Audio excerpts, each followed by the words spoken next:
This is former TNA World Champion Raven, and you're listening to TNA Cross the Line podcast. Quote the Raven, nevermore. And don't cross the line. Or do cross the line. I'm not really sure if you're supposed to, you're not supposed to. I don't know. Whatever. You get it. TNA Wrestling. Cross the line.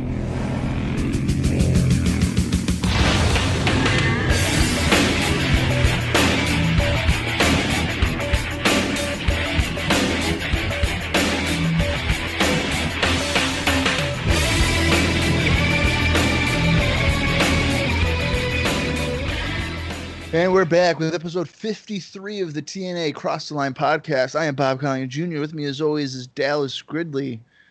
Dallas, tonight's a pretty big episode because we're going to be getting a NWA World Championship match between former friends, tag team partners. They were partners for about 5 weeks, undefeated. But now the NWA World Champion, AJ Styles, is a little prick. That's a quote. And he's going to be defending against his former friend, D'Lo Brown. How fucking excited are you for this? I think it's going to be a good-ass main event, man. So if there's any reason to be excited, I think this is a good reason. Because, you know, just a few weeks back, these guys had a killer match. And now we're in the main event of the show, and it's for the title. I think we're really going to pull all the stops out. Hopefully, it is just as good, if not better, than the match that we already saw between these two. And hopefully it's not like usually the second movie is usually not as good as the first. So it's not that case. Yeah, I thought, I think it was, I guess it was the anniversary show where they had that interaction in the cage. And I thought that they did a pretty effective job in, kind of giving a reason for people to want to see it. And like I said in a prior episode, I wish they had not done D'Lo and Jeff Jarrett. Because I feel like, the match now would have been a lot more interesting and exciting if it was D'Lo's first shot at the title with a meaningful storyline, aside from one where it's like, hey, I came from Sunday Night Heat and I want to be the champion. Well, and not only that, but realistically, where D'Lo got the title shot against Jarrett was in such a shitty place because it was like, oh, well, Raven's getting his shot the week after or something like that, or 2 weeks after, and it was just like, we know D'Lo's not going to win. Whereas, like, now, if they held off and they did the story, you might be able to fool me to think that D'Lo could beat AJ Styles, and I think there's definitely more of a reason than him beating Jarrett.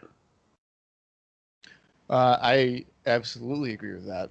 Because you're right. I mean, there's no way that Raven wasn't going to be wrestling Jeff Jarrett back in April. So that's actually a really good point. But, I mean, I guess there might be a little bit of doubt in that maybe D'Lo could win here. But it's also very early in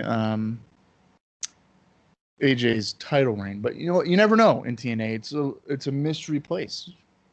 Titles change hands all the times. We get tournaments out of nowhere. People show up when we least expect it. So so there's no telling what will happen. Yeah, anything is possible. And now, don't forget, America's Most Wanted is going to be defending their titles tonight. We don't know against who, but they're doing that. Oh, I did forget about that. And there's not a Jerry Lynn credible thing, right? Because I know that's been going on. I don't think they mentioned that. They did tease 2 Mexican wrestlers coming in for an X Division number 1 contender match. It's Shocker and Negro Casas. Is that how you say his last name? Yeah, I think so, yeah. Yeah, so they're supposed to be coming in on the show as well. And that might be everything that they announced. I'm having a hard time remembering. But those were the major things, at least. Yeah, I don't think there was anything else promoted or even mentioned. Yeah, at least not that I'm recalling. But you never know. But last week they did a whole bunch of stuff without telling us. We opened up the show with Shane Douglas defeating CM Punk in a Clockwork Orange House of Fun match. which did not expect to start off that way. No, And, I wasn't expecting it either. And I mean, skipping ahead a little bit, Styles ended up defending the NWA title against Frankie Kazarian in the main event, which was a pretty good match, but unadvertised title defense, and Kazarian almost died with the Styles clash. Yeah, and Very wasn't close. it like, oh, Kazarian wants the X Division Championship, but he's not here, so it's like, oh, I'll fight you.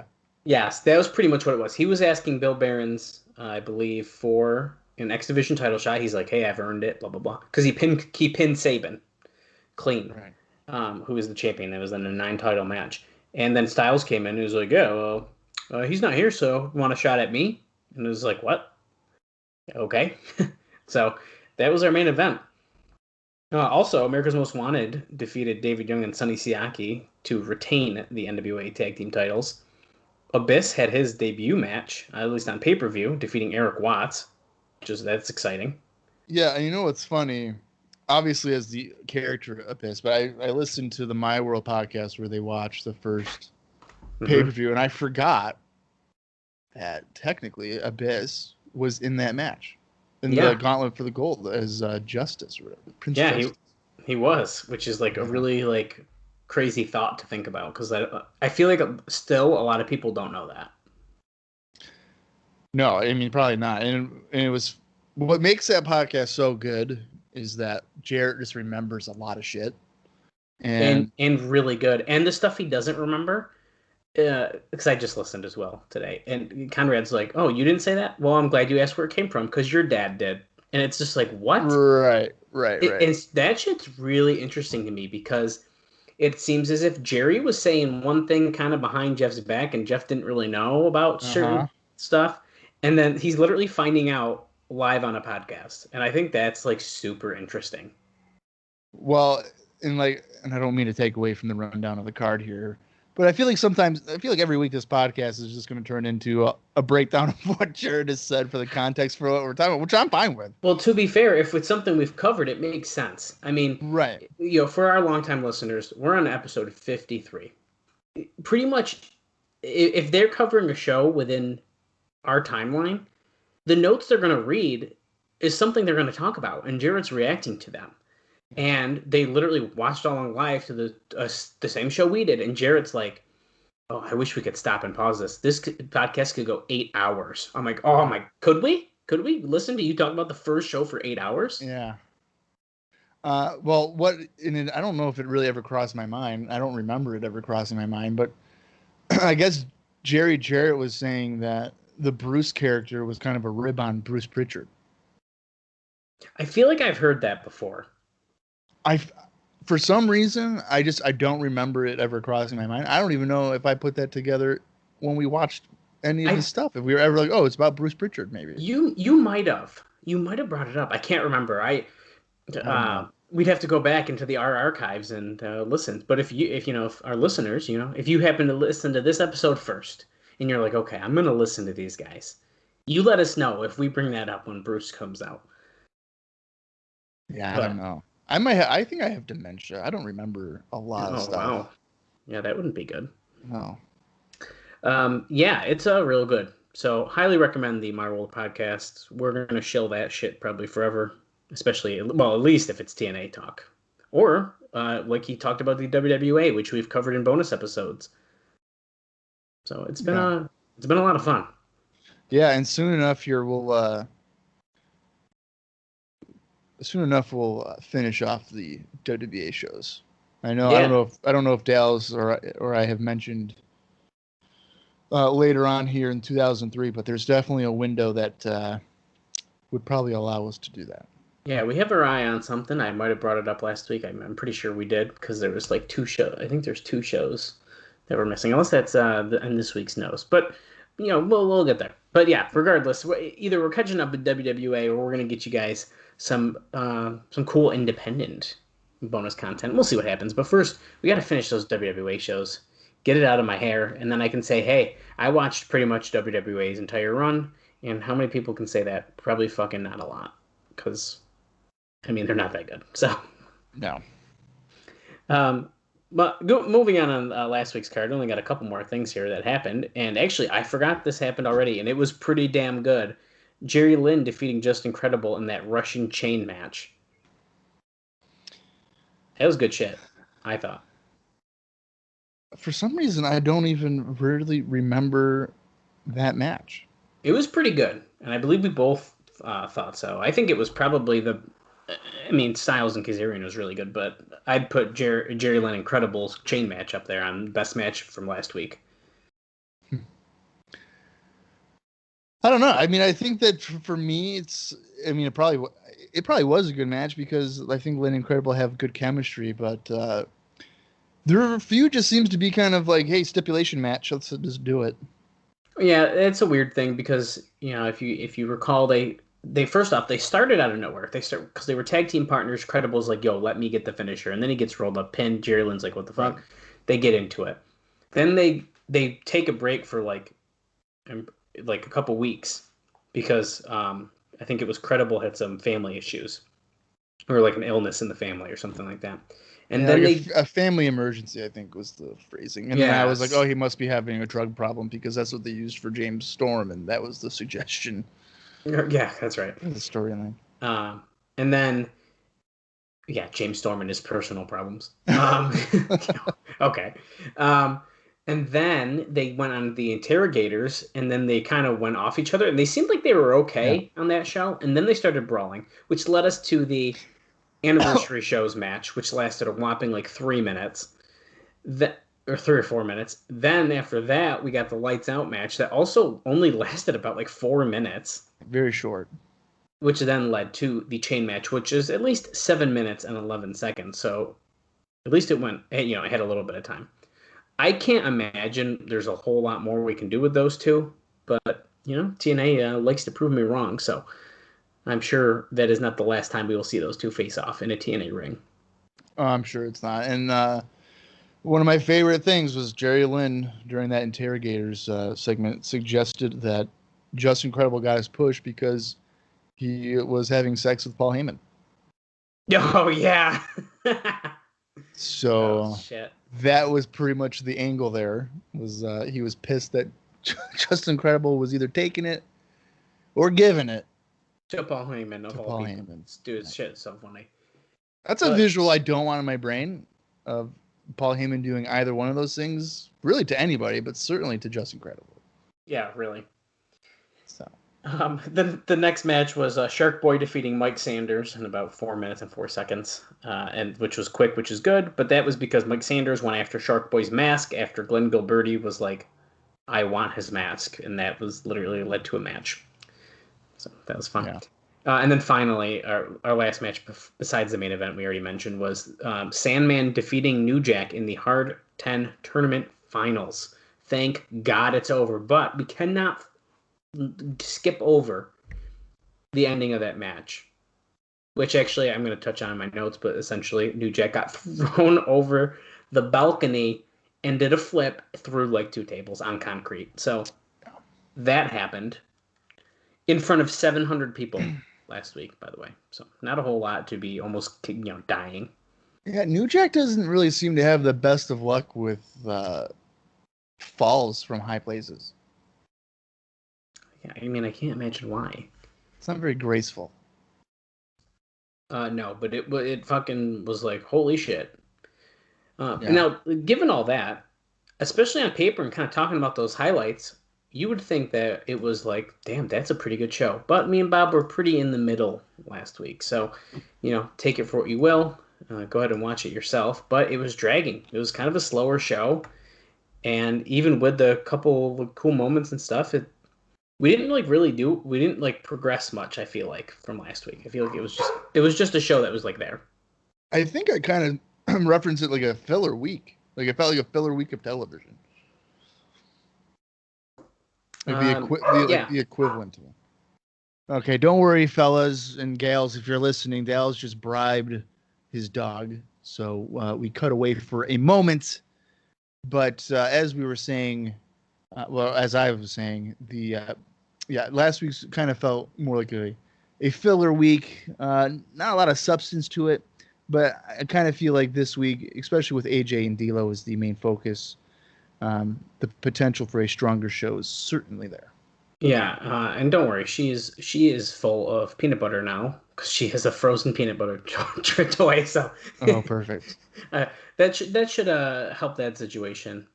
But yeah, so I don't know, man. I'm ready to get into the news and stuff about this week. There's not a whole lot this week. I think I said that last week, and then you and I ended up talking about it longer than we expected. But you know what? That's why we're here. It's part of the fun.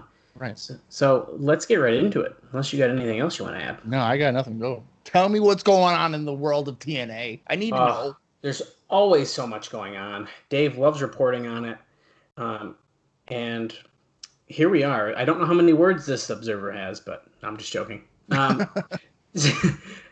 So he does say that the July 2nd show was a pretty quiet show with mixed overall reactions. So the readers were definitely down as far as votes for compared to last week, but very mixed. So Bob, what do you think the majority thought?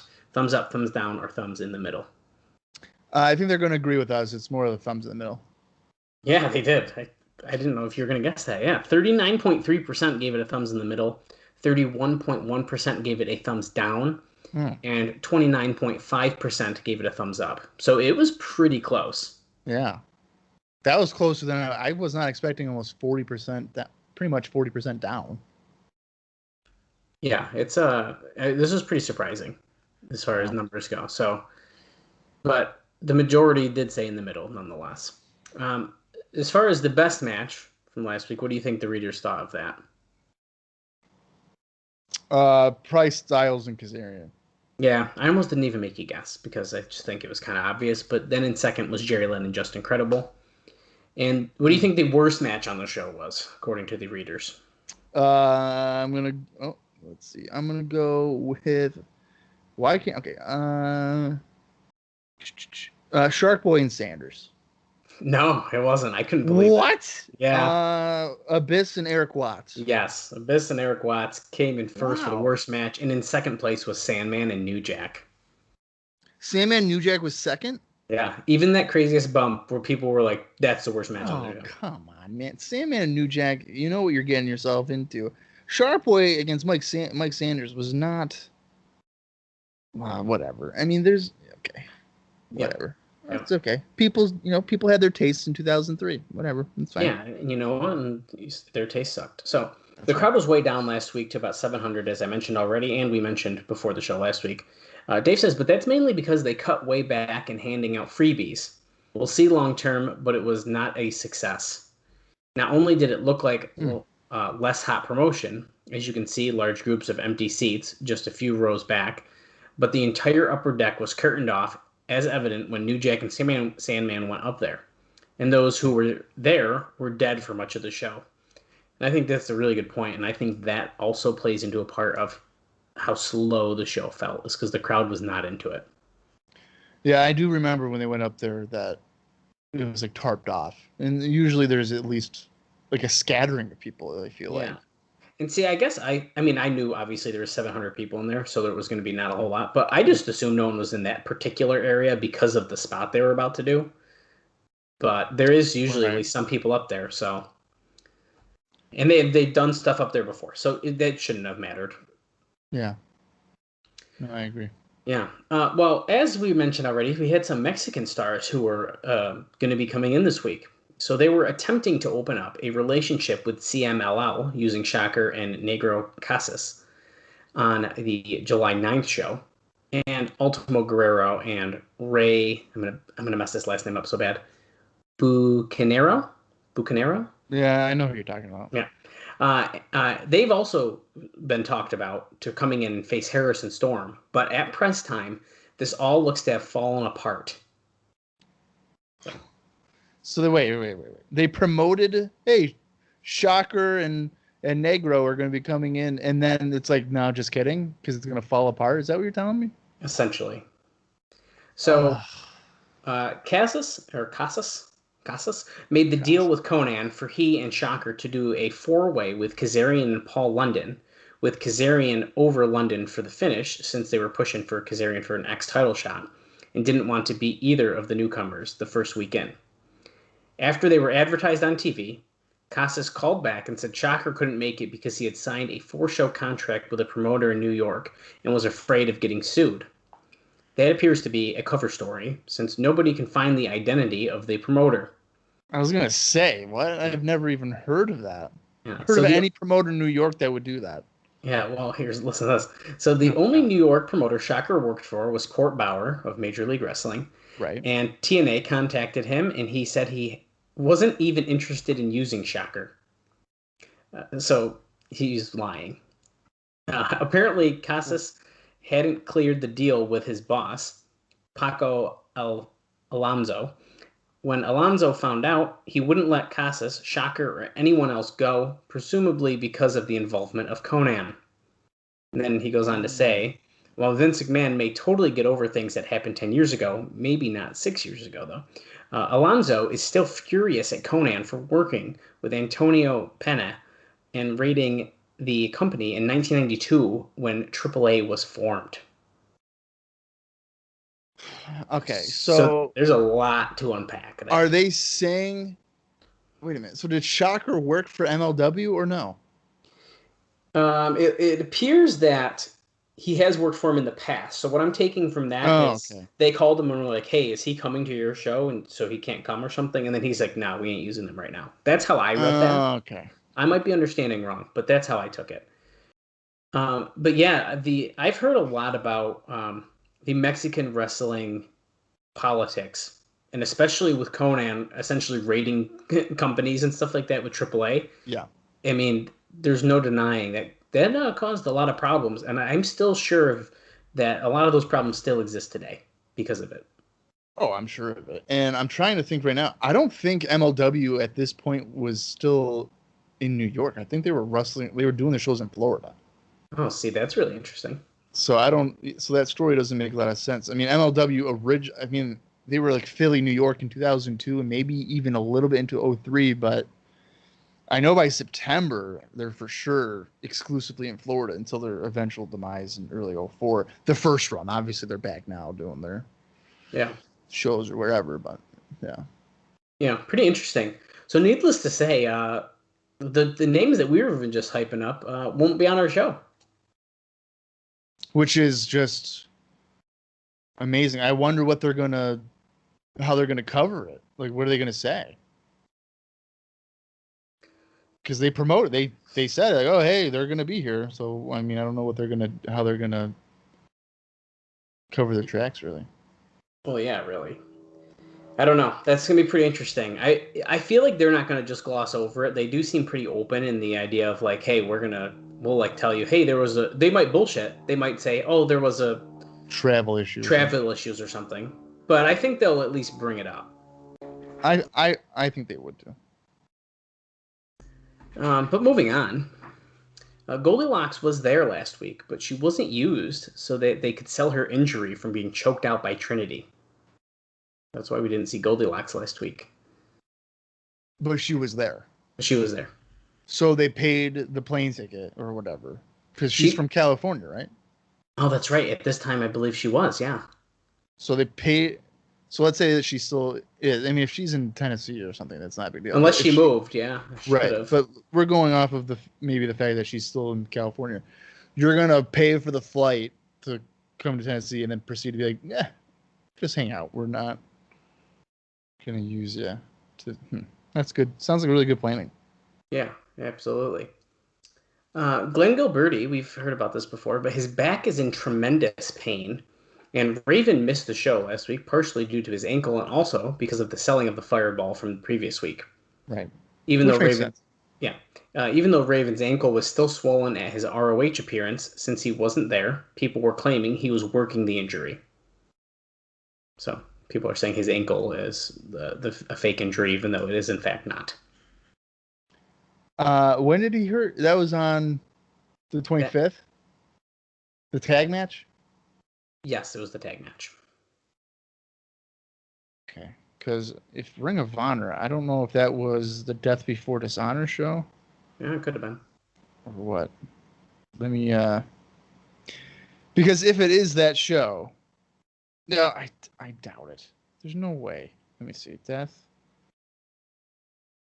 Because that show would have a very big match that they were building quite a bit to. So I doubt that they would, or I doubt that he would skip out on it. No, that's not. Okay, so that's not the show that they're referencing. So I wonder if it must have been like a June show or something. Earlier in June. Yeah. Well, people think he's bullshit. Russell Wave, maybe? June 28th was Russell Rave. So, let's see. Did he appear on the show? Yes, he did. So he teamed with Daniels against Punk and Cabana, as I mentioned in the indie notes, probably the other week there. But, yeah, all right. Well, I guess that makes sense. I don't know. Yeah. Maybe he just tapes it up and takes some pain pills and he calls it a day. He probably, I mean, that's the wrestling way to do it, isn't it? Yeah. Just take this, forget about it. There was a pretty interesting person backstage last week. Oh, boy. I'd try to make you guess, but you'll never guess it. So, at last week's show, Billy Corgan of Smashing Pumpkins I never would have guessed that. was backstage at the show because he's friends with Credible from the ECW days. And I just think this is so interesting because obviously, as we know, he would eventually go on to work in the company, and then I think he tried to buy it, and then it fell apart, and now he works in the NWA. Yeah. He tried to invest in ECW, but then Paul Heyman gave him a ridiculous quote for it. So I've heard about that. So he was like, well, I guess I'm not doing that. And then, he ends up working with Impact. They're like, no, we're not going to give you the rights to it. So he just bought the NWA. There we go. And the NWA is back to being really forgotten about. So there you go. Well, it comes around, goes around. It's the NWA. Yeah. Well, they've reverted back to their strategy of, hey, people will pay for a weekly show. And I think, in fact, they won't. No, especially not in 2021. No. The business model with all the streaming services and other ways of getting content, there's just no way. Yeah, you can't do it. It's just impossible. Yeah. So this, I might need to skip this note. There might be a surprise on next week's show. So I think I'm going to skip it. But what? Well, I'll just say it. You want me to say it? It says they were wanting to, so we don't know if he's actually going to show up. Okay, I'll say it. Fine. If it is a spoiler, here's your warning. Spoiler alert. This will only take a minute. Dave says he doesn't know if it happened because it was after press time, but they were wanting to debut Terry Funk as a surprise on the July 16th show. And spoiler alert. Terry Funk. Nope. But yeah, I don't know. We'll see what happens. See, that's just to get a pop of the crowd, and like that's why Terry Funk would be on a show in 2003. I would have to guess, yeah. I mean, he's been a mainstay for like MLW with Court Bauer there, so. Oh, there you go. Yeah, I don't know how. I don't know. I feel like TNA should just be like younger guys, like focus on that stuff. I mean, I know they have like D'Lo, Incredible, and other kind of cast-offs, but I would try to keep it to guys that can at least work a decent way. I agree. Moving on. This is pretty interesting. New Jack, he was knocked out for about 30 to 40 seconds during the scary bump, which was a backdrop off the balcony, and he was out of control falling and hit the table head first instead of back first when it broke. And then an ambulance was called, but he did not go to the hospital. Of course he didn't. So the dude was knocked out completely after he landed on those tables. Well, you know what? At least it proves that he's human, because when you get dropped on your head off a balcony, you should be knocked out probably for a little bit. Yeah, that's a good point. Dave says here that the main event was the best thing on the show. Styles kept the NWA title over Kazarian. We knew this already. We already discussed. In a match where both Chris Sabin, who they are setting up for a program with Kazarian, and Trinity interfered. It was also an unadvertised match. The finish saw Kazarian go for a springboard move into the ring, but was caught and put into the Styles Clash. Now, this is where the note gets interesting, and that is that there was heat on Styles because he did the move apparently without looking down. and it looked almost like like a Tiger Driver 91 type of landing, which is not good. The feeling expressed is that if Styles doesn't check on his opponent before doing the move, that he could cripple someone. And if Kazarian hadn't managed to tuck his head, he'd have gotten a broken neck. Kazarian ended up with a very sore neck, but wasn't hospitalized. He did miss his scheduled July 6th show in Del Mar, California. I thought you weren't supposed to tuck your head. Well, I mean, you're not. I think you're supposed to. I guess I don't know. Is it still considered a tuck if it's the other way? If you go back, I don't think that's tucking. Yeah, I guess not. I don't know how the heat's on AJ. Kazarian should know how to take the move. Well, and to be fair, they can blame it on AJ all they want, but if AJ looks down, guess where his opponent's head is? It's straight down. Right. Like they don't go back as they're hanging up necessarily. No, it's as he jumps down or whatever, jumps up, you adjust your head accordingly into it. Yeah. But I believe this was I'm pretty sure this was the first instance of this happening in TNA. Correct me if I'm wrong. I don't think we've seen it yet. Not somebody almost breaking their neck, no. No. So, there we go. Yeah. Trinity twisted her knee taking a bump over the top rope when she was thrown by D'Lo Brown. So, she hurt herself. I mean, that's just a matter of time. I feel like at this point for Trinity, it's almost on a weekly basis that she either gets tossed aggressively to the ground or someone's diving off the top rope to the floor, and we don't even realize she's next to the guy, and then she gets taken out with it too. Yeah. This next note here is interesting, so hold on tight because I think it's going to get a little confusing. So he does say that there were Swiss cheese-like holes in the booking this week. So he kind of runs down through that. So he says, a few weeks back, Jarrett, after losing the title, challenged Styles for a rematch. Styles agreed, but was going to wait 30 days. Then, at the beginning of the show, Russo said that Jarrett would never get a rematch. And in an ensuing brawl, Jarrett and Legend, oh yeah, that's right, Joey Legend debuted last week. That's right. Just Joe, I was going to mention that. I didn't forget. Oh, see, I kind of did. He's going to be just going by the name Legend at this point going forward. Gave Jarrett internal injuries from baseball bat shots.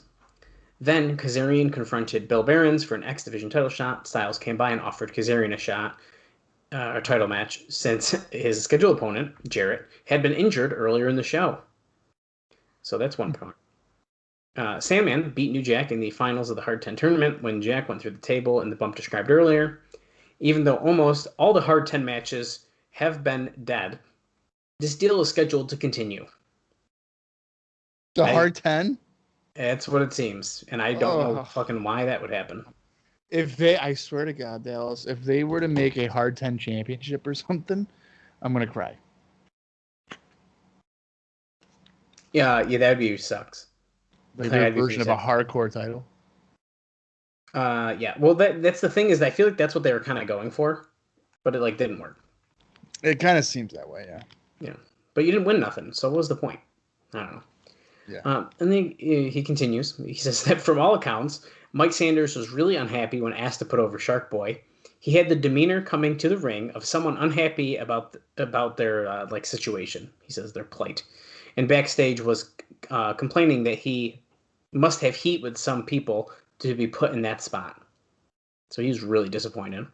Also, Chris Harris and James Storm kept the NWA tag titles over David Young and Siaki when a clean pin by Storm and Young after the double team death sentence where Harris comes off the top rope. So that pretty much sums all that up. So there was a lot of stuff happening.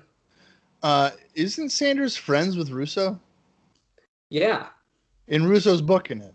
Yeah. So I almost got heat, brother. I don't understand. I mean, Sanders doesn't add anything to the show, so having him lose to Shark Boy really impacts nothing. Yeah, so I think so I don't too. get that. I'm going to keep this one short because he pretty much recaps it. But he talks about the Sting interview with Mike Tenay. He says what aired of the Mike Tenay Sting interview was kind of funny, And then he recaps the whole thing. But then at the end, I think it's funny because actually Bob mentioned this, but he says, I don't think he mentioned that Jerry Jarrett fired him just a few weeks later after he picked him out of that group, which Bob did mention, I believe, because they skip right over that part. It is believed that Sting, also, this is a side note of the interview, but it is believed that Sting signed a maximum 4-show deal. Basically, the sides agreed to a price, and Sting will work up to 4 dates at his per event price. But there is believed to be an option for TNA in that they don't necessarily have to book Sting 4 times. What? Okay, so he's gonna work. So he's already worked 1. Yep, he's worked 1, and they can do 4 more dates, and he has a per event price point, and they've agreed upon this. But if TNA doesn't want to, they don't have to book him and then in turn have to pay him. So like any contract ever. Yeah. I think that's not earth-shattering news. That if we don't use you, we don't have to pay you. Like, I don't. Yeah, I do think the interesting part is like, okay, we agreed to the 4 dates and stuff, but then like if we don't want to, we just won't use you. I think it's kind of weird. Like, what? First of all, like, why wouldn't you want to use Sting? But well, I mean, they might not be able to afford it. Well, I think that cost thing is part of it, and that's probably why that's being said here is because our cost issues. I think it's reasonable. I mean, let's say his per show deal is $10,000, so you're looking at $40,000, which let's be honest, it's probably significantly more than that. But I just want to dumb it down. So you've already paid 10, so you have 30 left on the table. Why would you be mandatory to pay $30,000 when you haven't paid him for? Or use them for the service? That doesn't make any sense. That'd be a dumb deal for TNA to be like, okay, we'll give you $40,000 and then we'll use you 1 time. That's what WCW did. They signed people to 6 figures and they never used them. There you go. But then they paid them. So, oh yeah, that's some dumb shit. Yeah. I only got 2 more really quick things here. That's it. I told you it was a short week of notes. Yeah. And this is, I believe we mentioned last week too, but there will be tape shows airing on September 3rd and September 10th when the fairground is being used for the fair. So that is why they're not having live shows. I do not recall. One of them is definitely a 1-cent pay-per-view. And that is it's going to be a clip show. That ends up airing on September 10th. And actually, it looks like there's no show on September 3rd. So those are the dates that we were teasing potentially. We may be covering some WWA. Yeah, that sounds about right. And then finally, my last note here, before we get into the independent news, is that Bill Banks, who formerly worked in WWE and later WCW as a Russo disciple, starts this coming week on the creative team, just as Russo's influence on the product went down a little, although that's a give and take, as we've seen, that goes in both directions like a pendulum. I never knew that guy was a creative. I always thought he was an executive that did nothing more than like creative control or something, or parental control and all that stuff. Yeah. Literally had no idea. Yeah, right. So yeah, short and sweet this week, Bob, but hopefully you got some cool independent news for us. Well, since we don't know a whole lot of what's going on, I'll probably make note of people if they did something. Because I took a bunch of notes, but I'm not going to spoil some stuff here. So the only person that really kept busy that we know for sure that will be appearing on the show is D'Lo Brown. He defeated Sterling and James Keenan on June 28th for IWC. And if you don't know who Sterling James Keenan is, that would be Mr. Corey Graves, the commentator currently in the WWE. But yeah, that's about it. Wow. Nice and short. Well, I guess let's touch on Explosion real quick, and then we're going to get into the show. Do it. I'm freaking pumped. So Explosion number 40, it took place on the same day as the pay-per-view we're about to watch on July 9th, 2003, and it aired on TV on July 13th, 2003. And it featured the following 2 matches. Chris Vaughn and Rick Santel defeated Andy Douglas and Chase Stevens. You're telling me that Vaughn and Santel won a tag match against the Naturals? Yes, they did. Wow. How do you like that? Explosion, Scott D'Amore. What are we waiting for? Hashtag we see want it. explosion. Guys, help us out here. Oh my God. Tag Scott D'Amore. Don't tag Don Callis. He's no longer an executive. It's official. So just tag Scott D'Amore. I need to see Rick Santel win a match. All right. I need to see him wrestle a match on the show, but Anything. right? He isn't the shit. They're like, yeah, these guys are the future. We've only seen them still as like little security guys. Yeah, spoiler alert. I don't think Rick Santel ever does a TV match ever. So I don't know how much of the future he really was when he, in fact, when it comes to weekly pay-per-views or explosion or impacts, never appears that I'm aware of. And if he does appear, I'm going to freak out. That's great. And we have one other match on Explosion, and that was BG James, Conan, and Ron Killings, who still don't technically have a group name. They defeated, listen to this team, Abyss, David Young, and Kid USA. And Bob, do you know who Kid USA is? Fuck. No, I don't. I'm not even pretend I do. It's Mike Posey. Really? Yeah, the referee, Mike Posey. Oh, wow. Yes. And so, yeah, those were our two Explosion matches, but there was one other match that I have listed in the notes from the Observer that took place before the show started, and that was Sonny Siaki defeating Laz. Lazz. Laz? Yeah, I don't know who that is. Okay. Well. But Sonny Siaki beat him, so. Laz. Okay, I even just tried to, like, check it out on Cage Match, and it was like, that's not a name. Okay, wait, here we go. Laz. Let's see who this is. Oh, he was also known as Lazarus, Dustin Timberlake, and That Guy. That Guy. That's his other name. That's awesome. That guy is the equivalent of the wrestler Who. Oh. That should have been a tag. That should be a tag team. That guy and Who. That guy. That's good. Who that guy? Oh my. Yeah, well, Laz didn't have very many matches at all. He only wrestled from 2000 to 2003, and then he made a return in 2017. Wow. And like, he has not even a full page, I don't think, of matches. Oh, but he does have a win against AJ Styles on October 14th, 2000, at the NWA's 52nd anniversary show, Battle of the Belts 2000, Music City Mayhem. Oh shit, that's funny. That's really, really funny. I guess AJ Styles has lost to anybody. Oh, well, I'm not going to spoil it, but it looks like we might see Laz on our shows. Oh man. Well, I mean, I don't know who he is, so that's gonna be okay. Well, he can't be good if he's less than a page. I mean, yeah. Well, we'll touch base on him once we see him again. But yeah. Bob, that is all I have for Explosion and stuff. I'm ready to get into the show. Well, then it's that time, Dallas. Let's get this shit going. It's the July 9th, 2003 weekly pay-per-view for the NWA-TNA. I'm going to count down from 5, and when I say play, hit that ever so lovely play button. And follow along on Impact Plus, or maybe you have it in your own personal collection. I don't know. But yeah, you never know. Maybe it'll be on Peacock. Who knows? You know what? I wish I could say I'd be sad about that, but the Impact Plus app kind of sucks. Yeah, so good thing that we just try to shill it, and then Dallas shits on it. So I think it's great. I should say it sucks for like the live stuff they're trying to do. That shit don't work. It sucks to even find out how to sign up for it, because I've tried to look into it like 3 or 4 times, and like I don't fucking know. I think we should talk after about that, maybe. Yeah, we'll see how it goes. Okay. All right, but I want to count down from 5 when I say play. Follow along with us, or just listen to us. Hopefully enjoy this.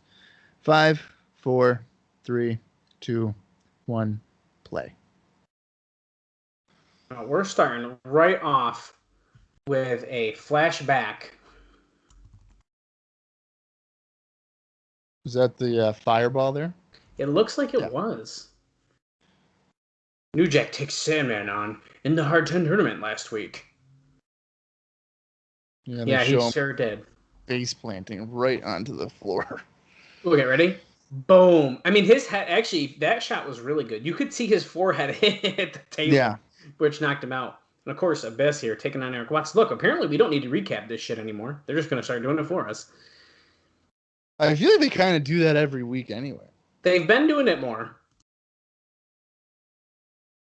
Which I'm fine with. Yeah, so...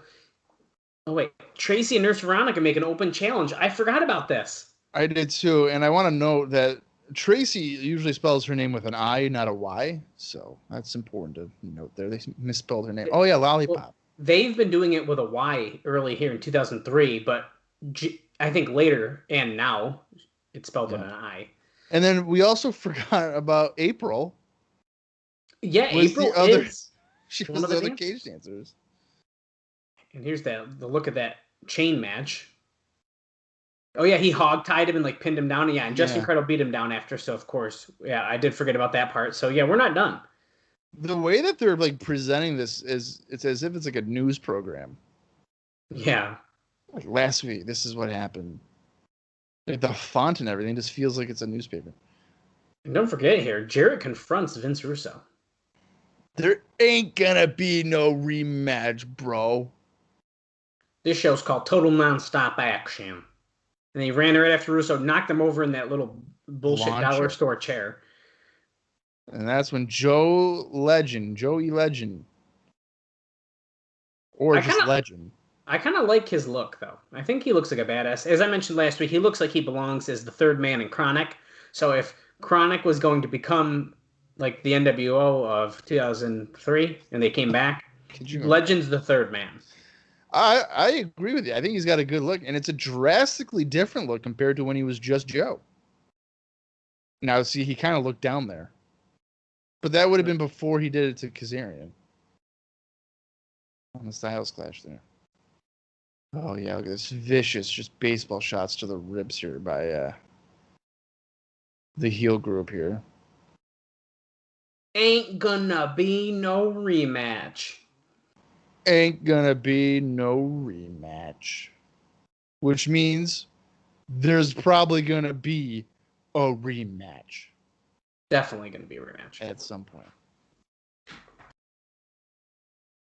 Later that night, Russo hit Kazarian in the ribs with a baseball bat. And then D'Lo Brown came out, cleaning house, making the save. He's the top contender. Look right here.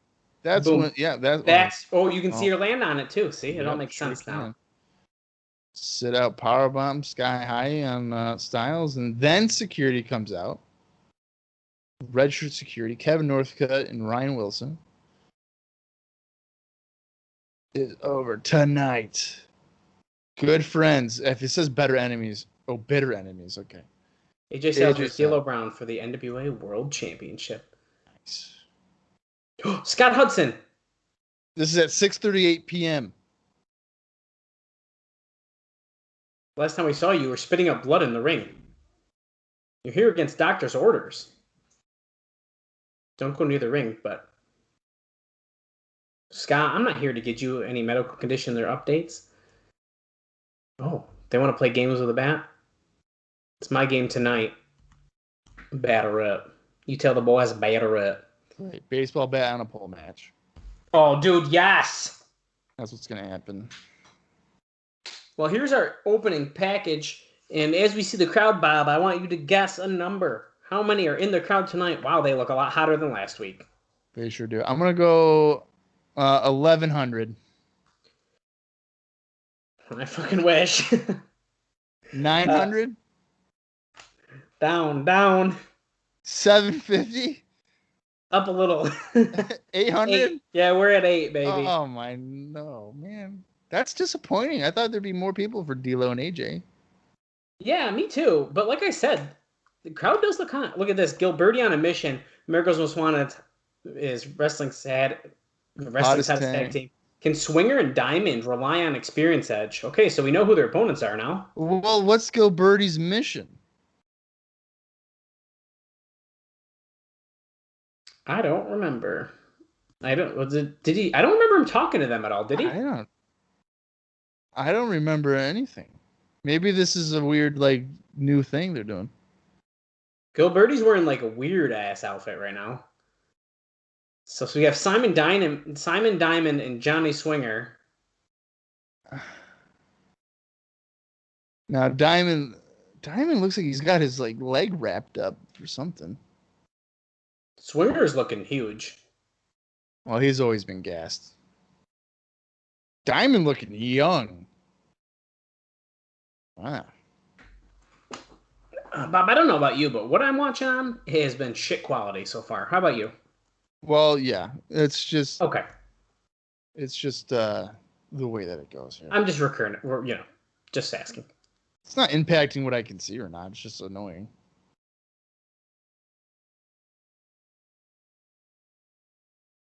The NWA Tag Team Champions of the World.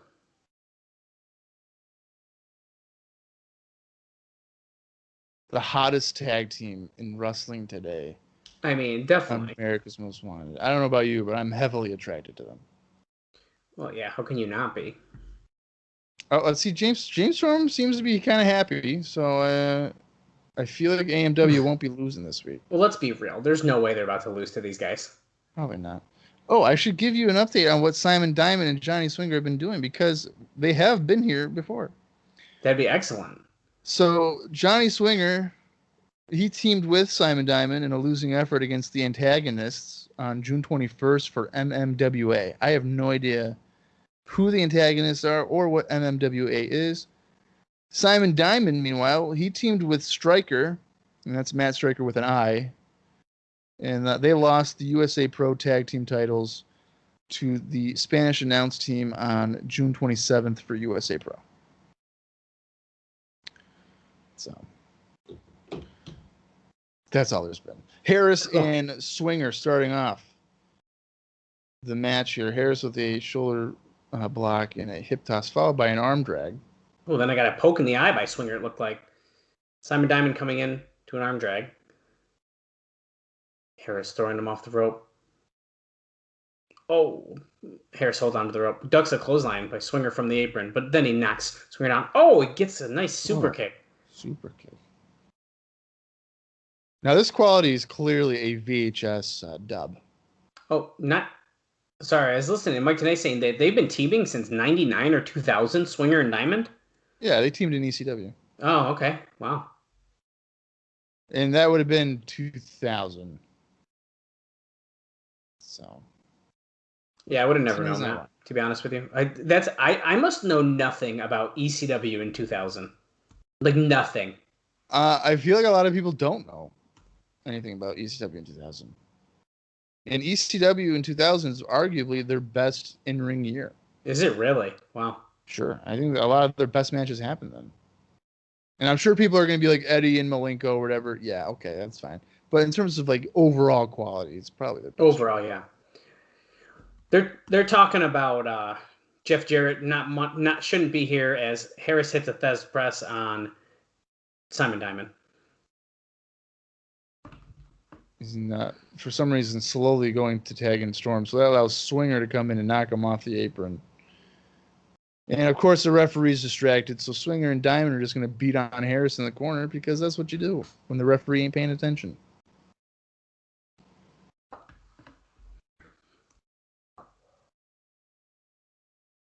So Gilberti's on commentary, and to be honest, I'm like toning him out. So I don't think he said anything much of importance. Well, Gilberti says that I think his mission here is to get Swinger and Diamond back on the map. So I'm assuming this must be the official end of anything sports entertainment extreme related, because it's a weird pivot to suddenly have Gilberti kind of be the manager of Diamond and Swinger. Yeah.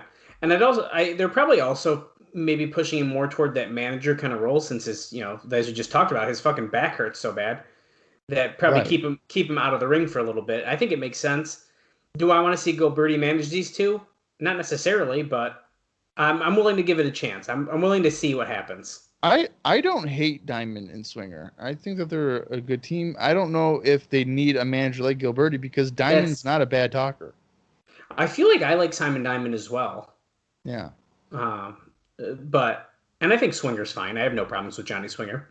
Right. I do. So I think one of my problems here is I feel like Swinger has been essentially a job guy for them in X Division Sure. stuff. And I think that's kind of what's holding me back here from like caring a whole lot. Well, and it's been weird. Like, I don't know why he would ever be in the X Division anyway. Well, yeah. Harris finally got the tag on Storm after taking down. Oh, wait a second. The referee didn't see it. Oh, ref didn't see it. So Swinger and Diamond taking control again after Harris just got them taken out, but too late. Unbelievable. Unreal, man. Unreal. A referee not seeing something happen by the heels? I don't believe it.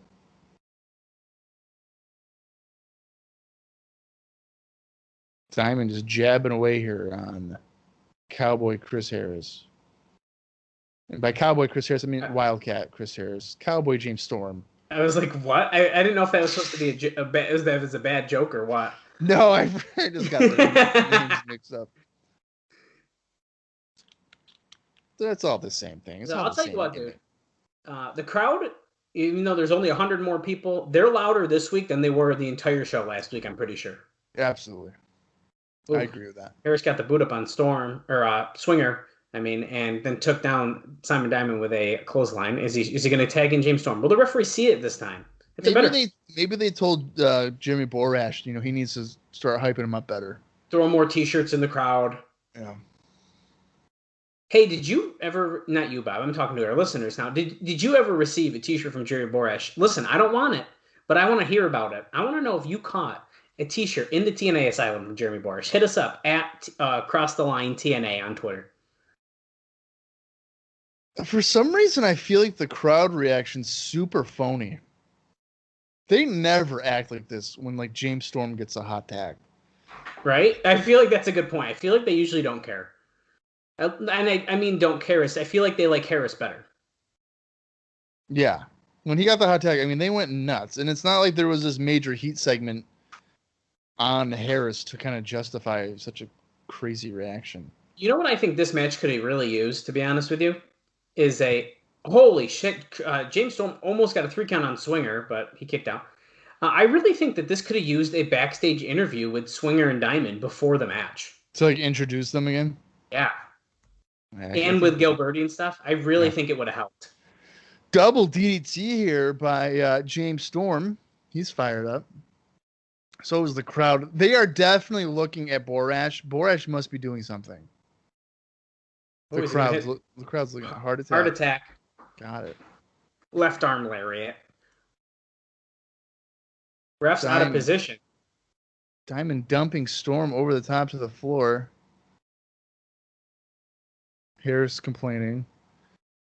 But Diamond delivers a jawbreaker. Swinger going for a kind of another jawbreaker. 1, 2. Oh, Harris kicks out at that was pretty close. They're shocked. Bob, I'm going to be honest with you. I'm starting to get a little nervous. Not necessarily the way the match is going, but this idea that Gilberti wants to make these guys again. I just got a really bad feeling that they might win the titles. Well, I mean, you could be right. The money's always in the baby faces chasing, so yeah. And to be fair, though, at the same time here, we got to remember, America's Most Wanted has been in some crazy match. I mean, they defended the titles last week. The week before that, I should say, they were in a cage match. The week before that, they fought Triple X. I mean, they've been going really crazy matches nonstop. So, that being said, if they did lose, the fatigue could have caught up to them. Yeah, Storm almost just pinned Diamond after a Frankensteiner off the top rope. Yeah, that was really close, as he just gave Swinger a super kick. But it looks like they're calling for the death sentence. Is Storm like way more intense this week than usual too, or what? His facials and stuff, man. Yeah. Look at Gilberti, though. Gilberti just pushed Harris off the top rope. Oh, shit, Bob. I thought he slipped there for a second, but yeah, Gilberti tossed him off. He's just doing his job, he says. He just shoved him off the top onto the railing chest. Diamond with a finger poke in the eye, but Storm revert. Oh, Gilberti has a chair. Oh, no. Look at this. Oh, shit. Oh. push Storm off of a pin into Gilberti on the outside with a chair. Double flatliner thing. Swing with the cover. Oh, Storm kicks out at 2. Dude. That was a good near fall. The crowd's going nuts. I mean, and this is insane. I don't understand. This is such a... There's no heat to this. Because it's just Swinger and Diamond out of nowhere. And then the crowd's acting as if this has been like a 6-month program. Are they going for the heart attack? Oh, shit. Harris with a spear. Oh, and he pinned Swinger. Oh, okay. I don't even know if they were the legal men. I feel like they weren't. I don't know if they were either, to be honest with you. I think it was Storm and Diamond, wasn't it? I thought it was too, but unless maybe they tagged him in when he went for the death sentence. Oh, yeah. Wow, dude. That was unexpectedly pretty good because I feel like that was not bad. That one near fall by Diamond and Swinger, holy shit. Yeah. That was good. The double flatliner after the chair shot, I thought that could have been it. All right, yes, that was good. Yeah, I mean, that was a good opening match. We're 16 minutes and 42 seconds into the show so far. Look, Gilberti's saying, hey, we were this close. Just so you know. Well, I would assume that Diamond and Swinger are going to be regulars because they're with Gilberti, right? I would just have to assume they are. Yeah. Oh, a video package on Wrestling's Fallen Angel, Christopher Daniels. Daniels, yeah. I'm here for this. Okay. Actually, this is a good thing, too, because obviously he's been in Japan. Well, wait a minute. Didn't we get someone with Elix, too? Are they breaking them up and going singles? Well, there was rumors Daniels was going to be pushed as a singles X Division guy, so maybe. Maybe not breaking them up necessarily, but at least doing their own thing for a bit. Yeah. He's like preaching in some kind of way, essentially. Well, that is his gimmick. Well, it was his gimmick. His mission is clear. Lead the unenlightened to the promised land. And those who do not follow me shall be cut down like weeds in the garden, which is something I need to do this weekend. And that's the gospel of the fallen angel. That was a cool little video. Yeah, that's not bad. So what? So is he like a cult guy too now, or what? I'm definitely getting that. Returning soon to save your soul. Yeah, okay. So he's a cult guy. Say your prayers. Fantastic. Seth Rollins before Seth Rollins is over game. Oh my God, what was that face? All right, geez, Daniels, that's intense. We're back live. In the ring. Legend.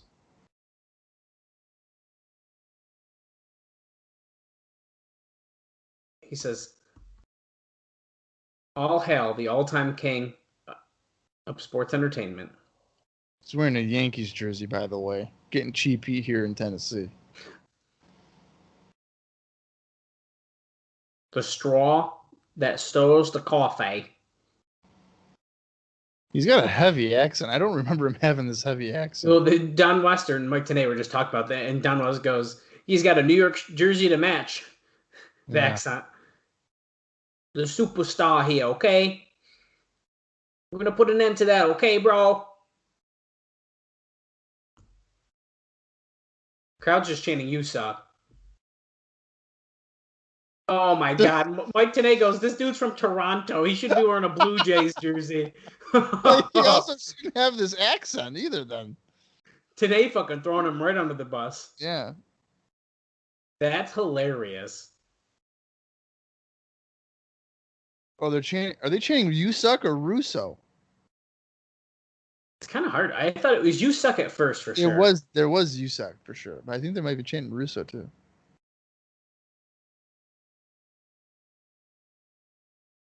My confidant, dare I say? My best friend. Russo sucks chance now. The man who should be home with his baby tonight. Here's the chosen one, Jeff Jarrett. Really?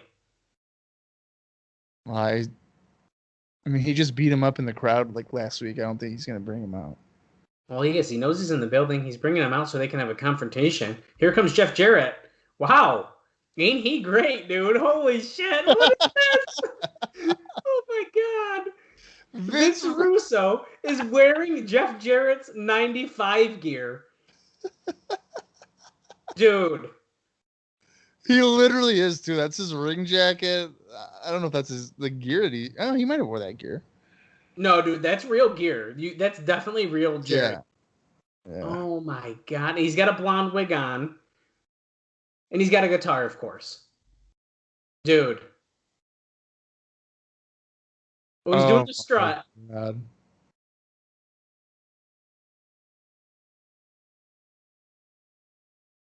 Oh my God. That is so funny. Oh, he's doing the listen up, slap nuts. I got all the stroke around here. Mocking Jarrett wicked good. I did not know this happened. This is one of the funniest things I've ever seen. I don't remember this ever happening. Tonight's all about you, Joe Legend. Or Legend. Look, he's doing the J-E-F-F. I don't know if he spelled that right. Oh my God. I was just a Henderson hillbilly before Vince Russo, he says. Yeah. Is Legend playing Russo and Russo's playing Jarrett? Oh my God. I think that's what's going on right now. Dude, I think it is too. That's why that's all the accent and everything. So he's playing Russo. I think you're right. He goes, these pants are so tight, I'm about to shit my pants. Yeah, he is. He's talking to him as Vince Russo. You did everything for me. You made me a star. And tonight, ha ha. I'm going to return the favor. Look at him do the finger pointing. If you're not watching along with us, you need to go and watch this segment on the show. This is one of the best impersonation segments I think ever. This is so funny. More people need to know about this. Oh, look at.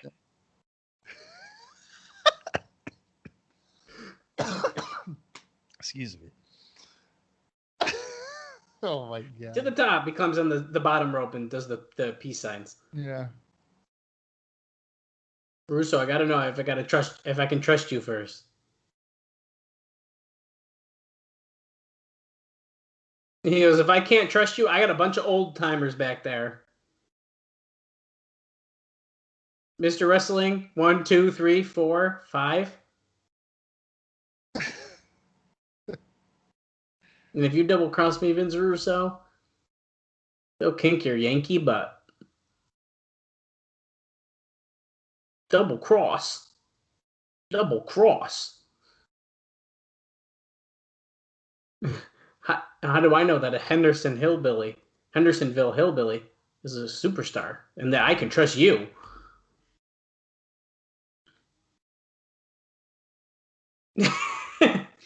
Spell him the name again. What? Oh my God. Vince Russo, we know that they're censoring you. They won't let you do what you want to do. Great. That's a shoot. That's a shoot. Oh, male nudity in the very ring tonight.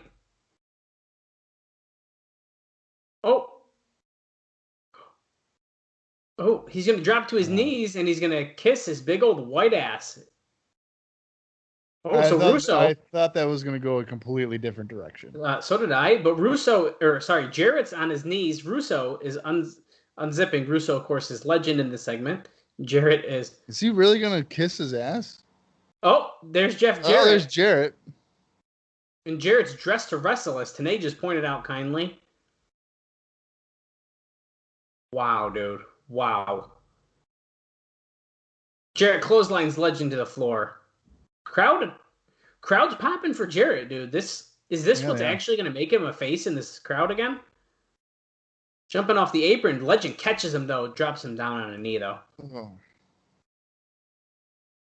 You know, a backbreaker on the floor is usually way more devastating. He just Yeah, Legend just did a Vader bomb to the floor, and I thought he was gonna do a moonsault. I didn't know what the hell he was about to do.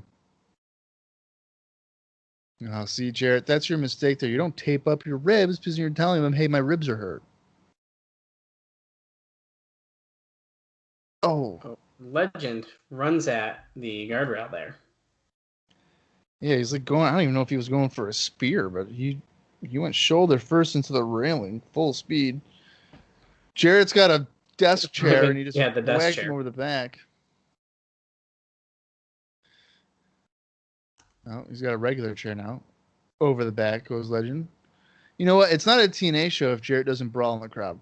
So. No, ain't that the truth? It's good to know there's some consistency here. Beating up Legend on the bleachers. The fans are going nuts for it. Oh, he blocks a chair shot. Jarrett's ribs are taped up. He's got his shirt off now. Yeah, he's basically DDP. Well, of course. Chasing Legend. He's got that chair still, even though, most of it's broken. Yeah. It looks like there are people in the upper level there, right? Yeah, there are today, which is nice. At least in this side. Yeah. Just beating him down. Are these guys going to actually have a match or something? Or are they just going to just brawl every week? Oh!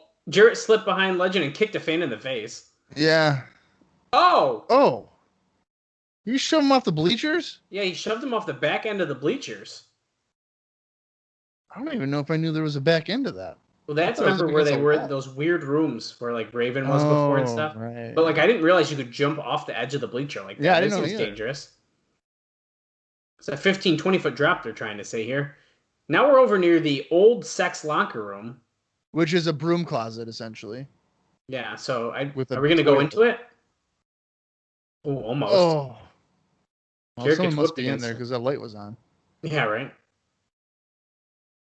Oh. Across the back of that chair.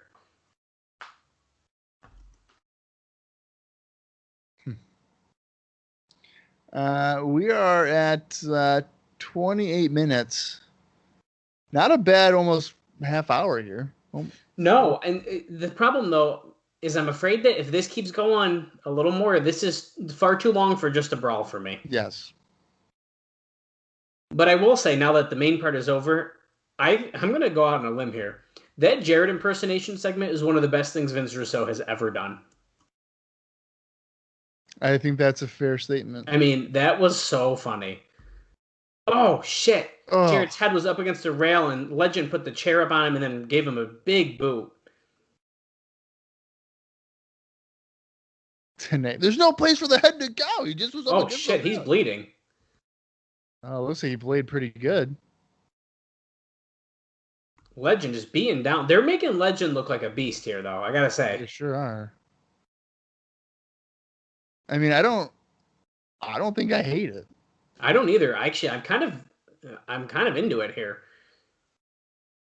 We're near the commentators table here, and I'm just gonna say there's no way they're gonna go through that. But Because I know that I know him as Just Joe, but you don't know who Just Joe is. I'm sure a lot of people don't even remember who he was, even if they knew who Just Joe was. No, dude, I have no clue who. So that this is. doesn't feel like a cast off. You know what I mean? Like it kind of feels like, oh, it's a new guy, it's a TNA, whatever. And again, I guess even without me knowing who it is, yeah, it feels like fresh. It's like, oh, I don't know who this guy is. And there, even last week, like I said, I really like his look. I think he's there. I mean, Jarrett allowing this dude to essentially beat the shit out of him 2 weeks in a row now. Yeah. I mean, look how he's hammering the fist down on Jarrett now. We're in the ring. You got to give him credibility somehow, I guess, right? Yeah, well, they're doing it real good, I think. Oh, look, he put the Double J hat on Jarrett, and then he kicked it. Oh, he's dripping blood. Oh, it's like a faucet. Wow. What's this? Another chair. 2 chairs. And yeah, and then Don West just mentioned Russo's nowhere to be found. Russo's gone. Well, yeah, he's got to run away, man. He can't. I think at some point here we have to get a Jarrett Russo match or something of some kind, even a tag match or something. Yeah, there's got to be an end game to it. Set up the 2 chairs, Jesus Christ, not just Joe, just Legend going for a powerbomb, but Jarrett flipped him back. Backdropped him onto the 2 chairs that were set up in the middle of the ring. There's no security or anything. Do they pick and choose when they use security or referees? Yeah. Look at this. What's going on? Jarrett going for the stroke. Stroke right onto the chair. Onto the chair. Well, Legend doesn't really seem like he's selling it. Well, I guess he is, but what is he gonna? Is he gonna tie him up on the rope? Yeah, looks like he's tying him up to the ropes. Revenge. Where's Russo? Come on, Vinny. You got to help out your pal here. I feel like Legend could definitely rip out of that. And he probably will, I feel like, but Jarrett kicking him now. Oh, he's just using his wrist tape. You know what would be, I think I would pop for right now if they came out to help Legend, is if Sean Waltman came out after he was involved with Russo before. I'd pop for that shit. I thought you were going to say Chronic. Well, of course, yeah. Chronic. Fuck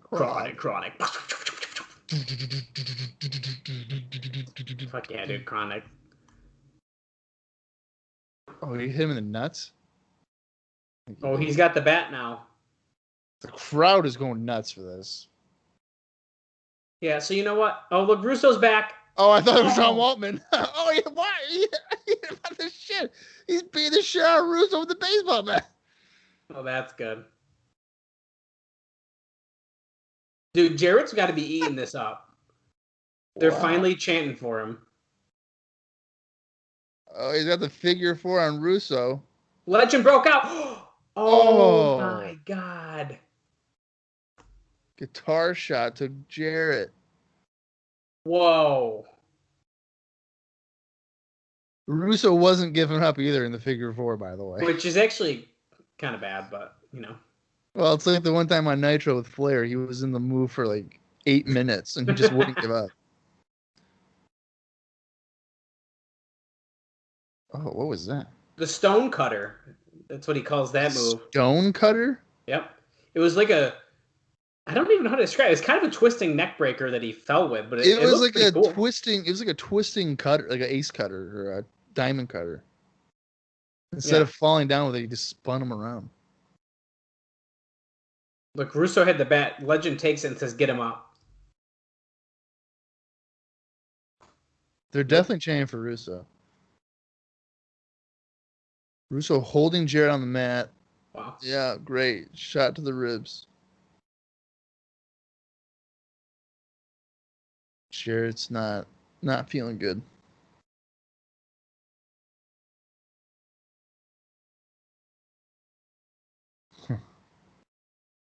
This has gone on for a while. This has been going on for over 10 minutes. Yeah. Wait. Russo's saying he's coming? No, keep coming. Oh, keep coming. Oh, I thought he said he's coming. I was like, who? I think he was saying keep coming.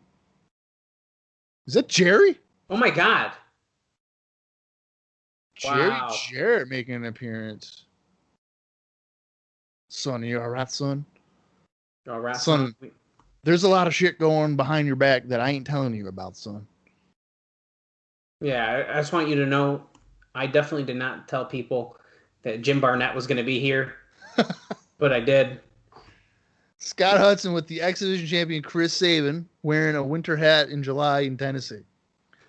The future, Chris Sabin. And he's like, you got the X Division title. You got to claim to that name. Well, we all know who the real future of this business is, and obviously, it's the man with the gold, Chris Sabin. There's nothing that he'd love more than to give Frankie Kazarian a shot at the X Division title. But in case you haven't noticed, he's on a losing streak. And we all know in this business, losers don't get shots at titles. That's not true. So what Frankie's going to have to do is going to go out there in that six-man match, not tag, and prove himself.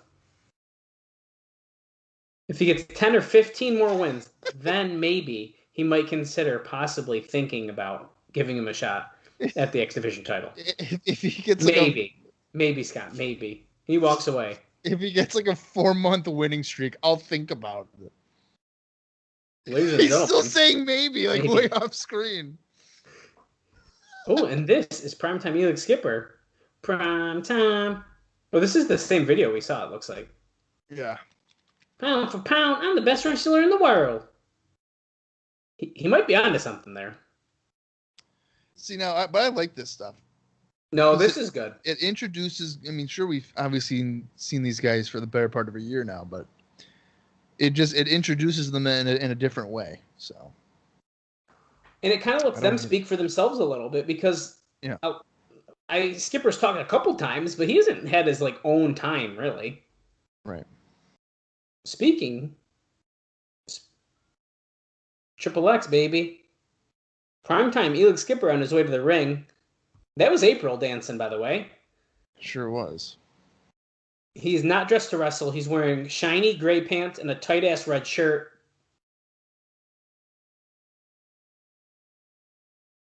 Oh, we're going to be joined by Primetime on commentary for the 6-way elimination X Division match, which will determine a number 1 contender, I'm assuming. Oh, this is okay. So this is the elimination gauntlet thing.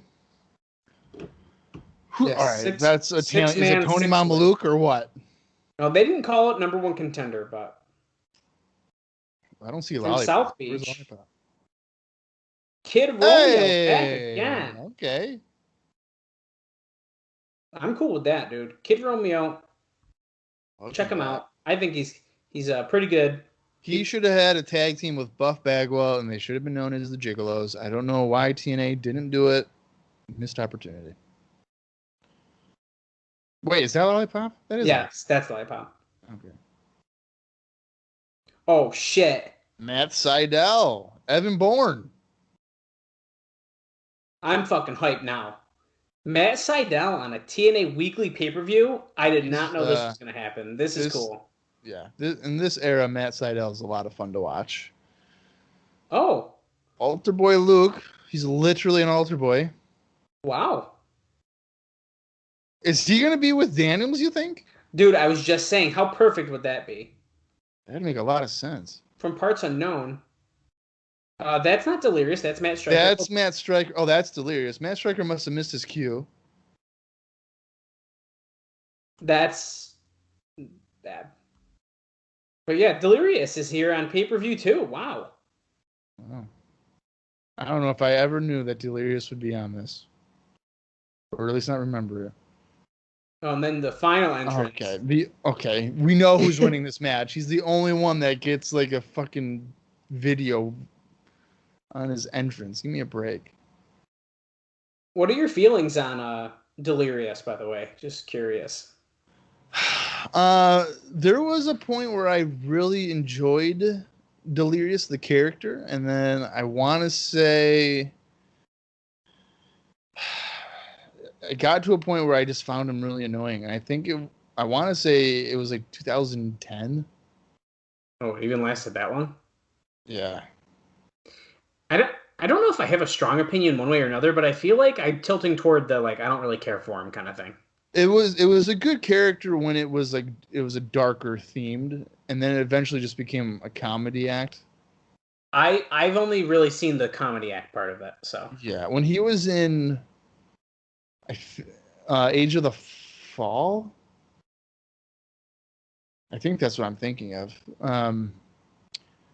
It was pretty good, and then he had other. Like 2009 was really like the last interesting time for Delirious. Also, Altar Boy Luke is Luke Hawx, which I did not know. I thought I told you that. Maybe you did. Did you tell me off air though? Did we not talk about that on air? I think I did, yeah.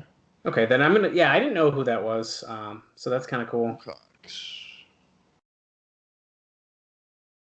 Oh, it is elimination. Striker having Delirious here. Oh, like a spine buster. One, And two, kick out. not only that is it's a essentially. I guess we could call it like a four corners match, even though it's six of them because there's someone at each corner. You have to tag her and like swap out. So Right.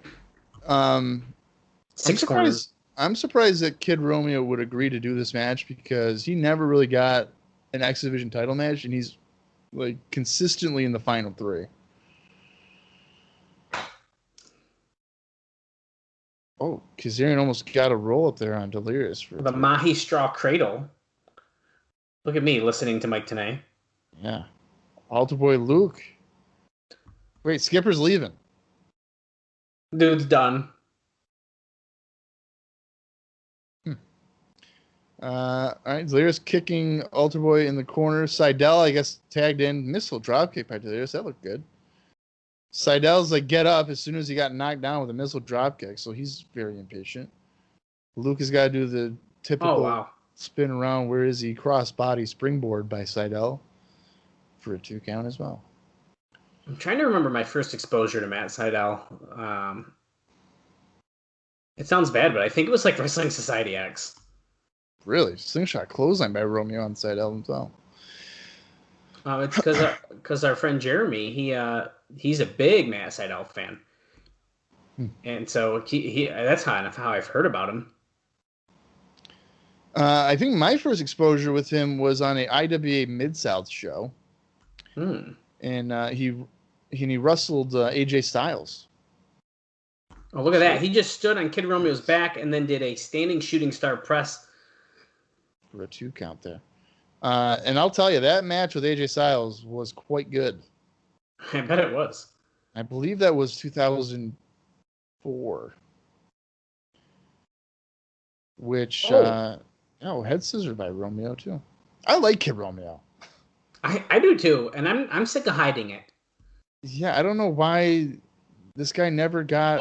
Oh my God. Wow. That was awesome. Reverse powerbomb. That was awesome.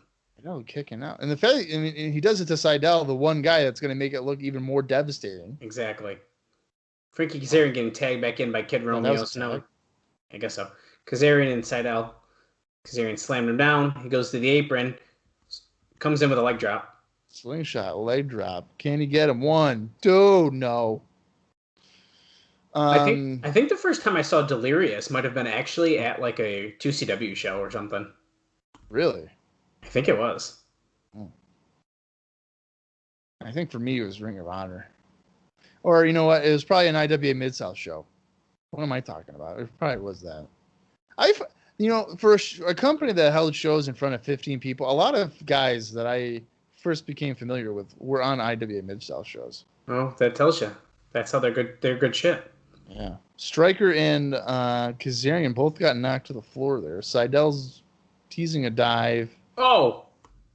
But Delirious did a suicide dive onto Striker. That sign says "Miss You Heels." What does that mean? Oh, maybe that's for the heel section. Maybe that's the asshole section now. Altar Boy Luke flying out. That was nice. They landed wicked good. Seidel is now finally, is he going to be able to hit one? Here we go. Oh, Kid Romeo grabbed the foot though. He's smart. Boo. Yeah, he pointed to his head. I know what I'm doing. What is this? I don't know. What is he doing? Oh, okay. He just went off 2 ropes and then essentially jumped on the second and jumped to the outside. So he stopped Seidel to do his own dive, and now Seidel's going to dive anyway. Oh, he looks like he's going to hit a moonsault potentially here. Oh no! What is he doing? Wow. Yep. On to everybody.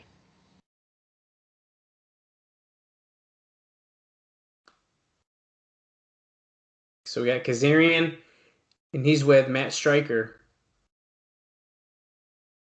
2 count on the unibrow, Matt Striker. So I'm surprised they're following tags still after all the dives. Oh. Yeah. It's like a somersault kick by Seidel on Striker.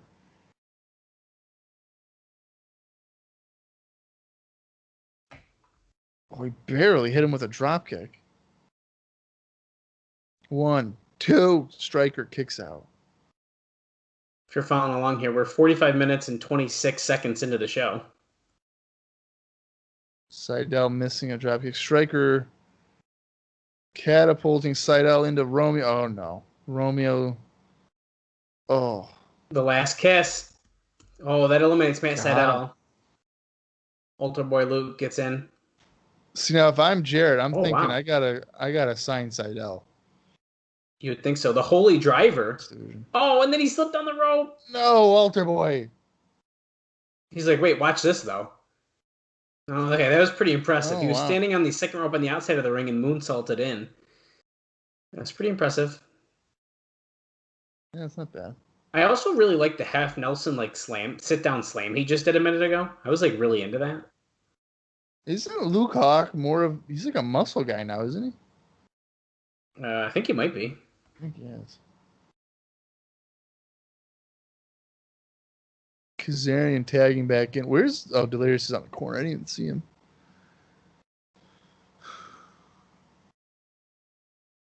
Oh wow. What the hell was that? Sunset flip, the wheelbarrow German suplex or something? Well, Delirious is now in there against Kazarian, sending him into the corner with a splash, and then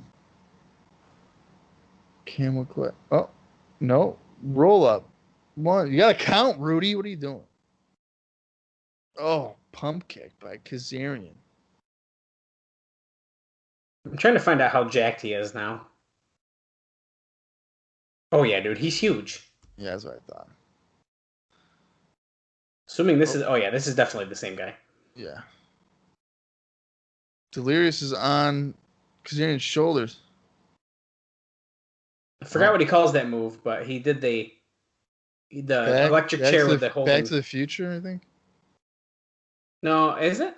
Is that Back to the Future? Yeah, because the Wave of the Future is different. Okay, then it might be. Striker with a springboard moonsault, but Kazarian got his knees up. Or Striker got his knees up.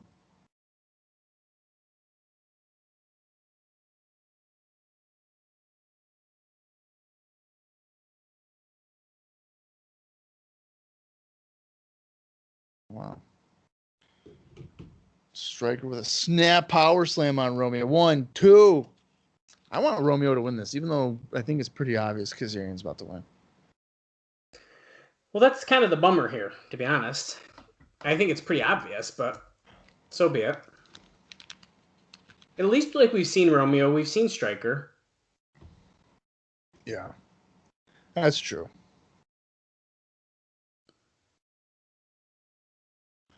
Striker and Romeo up on the top rope here.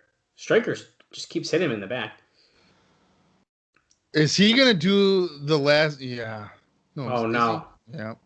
Whoa. There it is, the last kiss from the second rope. 1, 2, 3, and he got Striker. All right, so that means we're down to what? Romeo, Kazarian, and Delirious? Or no, Delirious got pinned. We're not down to 2, are we? Are we really already? I don't think so. Springboard back elbow by Kazarian. Oh, look, TNA even just said, are we down to the final 2? Yeah, we are. Oh, wow. Oh. Last kiss? Oh, Kazarian slipped out. Wave of the Future. That's the Wave of the Future. 1, 2. 2, 3. Wow. See, the one thing I don't like about these matches is that, let's say it goes 12 minutes. For the first 9 minutes, there's no eliminations, and all the eliminations are in the final 3 minutes. Yeah, they rush them. Yeah. I've never liked that structure. Wait a second. Dun, dun, dun, dun. That's Sabin's theme song. He's in his gear. What's he doing? Is he about to give him his match now? Well, that'd be smart. I mean, he just had to beat 5 guys. Right. I think Kazarian's about to win the X Division title. Well, let's see. I don't know. Let's see what's about to happen. Oh, Sabin says, you proved something to me tonight. Oh, that he's a worthy contender. Wow. You will get a title shot. Wow. It's going to be now. See, that's smart. Now he's going after his injured ribs. I think Kazarian's about to beat this guy. Well, he has pinned him clean before, so. He just beat 5 guys. Sabin thinks he has the easy match, and then Kazarian beats him, right? Oh, wow. He just sent Kazarian rolling into the ring post, ribs first. Look at him stretching him out. Oh, man. That's hurtful. That's just pain. Into the railing, shoulder first. Kazarian's in pain. He's hurting a lot. Over on the railing. Oh, and another one. Hail Sabin, baby. Hail Sabin. Hail Sabin. Rolling Kazarian into the ring. He's going to go. Oh, I thought he was going to go to the top. He's not. Camera guy just walking around, not really paying attention to what he was doing. Oh, slipped up. Overhead, belly to belly suplex by Kazarian. I don't know what Sabin was trying to do with that. Yeah, I don't know. He picked him up like it was Dirty Dancing. Kazarian fighting back. Some forearms. Sabin reverse Irish whip. Oh, look at that. Like a swinging face buster out of a neck breaker. Who is the future? Is it Kazarian? Is it Chris Sabin? I don't know. Slingshot, crossbody. Oh, no. He landed on a gut buster there by Sabin.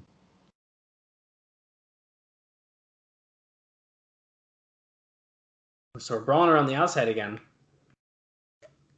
Sabin pushes Kazarian into the ring. Stays on the apron. He's going to go for a springboard. Sunset flip. Oh, Kazarian sits down. Oh, wow. Oh, he almost got it. Oh, knee to the gut by Sabin.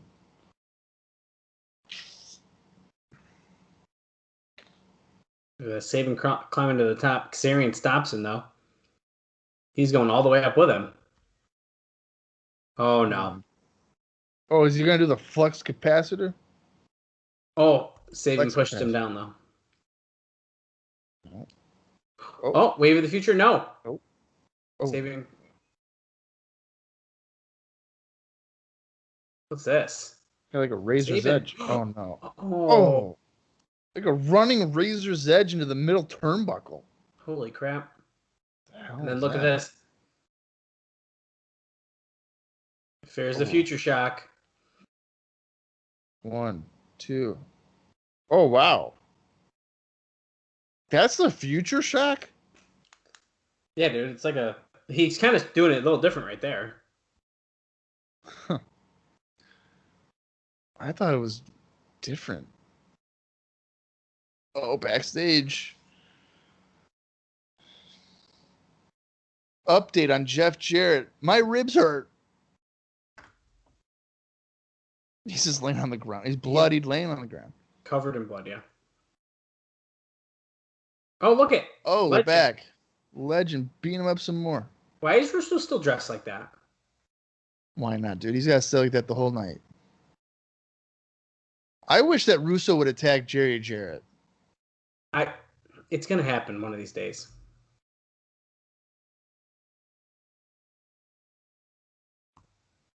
Come on, you piece of garbage. Don West, look at that shirt. He loves that mustard shirt, man. That was criminal. And now what, Tanae says. Lollipop interrupting us in the ring. Oh, no. I got something to say. Thanks to the girls of Bitch Slap. That's their name? I guess. We tried to start something, but we didn't get to finish it. Oh, the people here and the payers at home all want to see. Payers at home. Oh, my God. Come out here. We'll give the people what they want. We'll give the payers what they want. Oh, no, Tracy and Veronica. Wait, where's April? In the other cage. There's Is Veronica. she gonna attack Veronica from behind? Where's Tracy? I don't trust this whole segment. Something's gonna happen. Lollipop's taking Get over. your heels off because you're gonna break your leg or your ankles. Okay, good. So now She's like, "Are you serious?" Oh, she just came right out of the ring at her. Well, another girl came out of her cage. There's April. That's April. April Pennington. That's her. Like tonight just said that for us. Oh, where's Tracy? Yeah, where's Tracy at?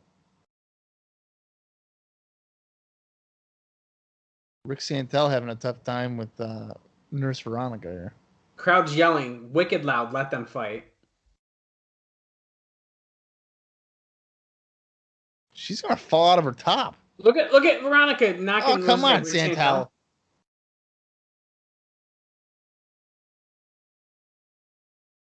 Security keeps separating them. This is not the most heated rivalry we have going. Yeah, this is bigger than Legend and Jarrett. Oh, some questions from Father James Mitchell from earlier today. Great. Wow, it's been a suspicious return. Auspicious. Oh, auspicious. Not suspicious. I was like, that's a weird thing to ask. Or say. It's pretty suspicious that you're here. Well, that's what I was like, wow, that's a weird. You've never been under contract here before, but what are you doing? Oh, yeah, Shane Douglas referring to his deal with the devil here.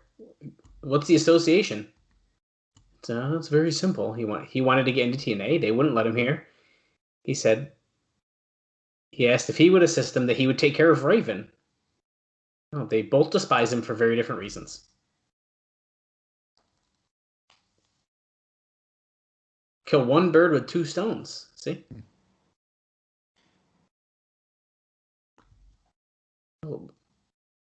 Oh, he doesn't. He's top of the list because he's a whiner. Yes. What about me? What about Raven? He's been saying it for years. He's a whiner. Oh, a son of a wealthy publisher. See, he's like saying, what does he have to complain about? What's he ever lost? A match or two, Mike? An argument with a promoter? Well, that seems like a little shoot comment, but... Yeah, it's all right. Oh, that's right. The explosion. Let's see. 3 years ago, when I was working with the ECW promotion, he's talking about the fireball exploded in his hand.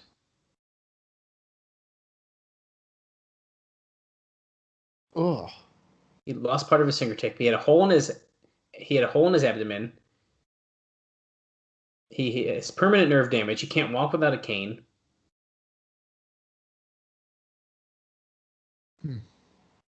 After the $100,000 medical bill came in, he lost his wife. He lost his home. He lost 2 luxury automobiles, pets. Bottom out. Did he descend into an abyss of drug abuse? No. Nope. No. Who doesn't kill you makes you stronger. It's a good song. He's stronger than Raven could ever be. You might be right. Mind control.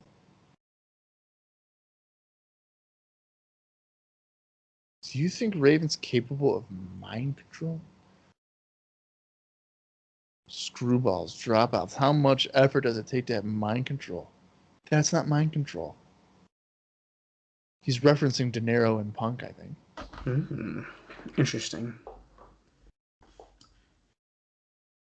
Oof. Wow. Calling him a filthy dirtbag. He wouldn't have become that. Oh, play with the dark side.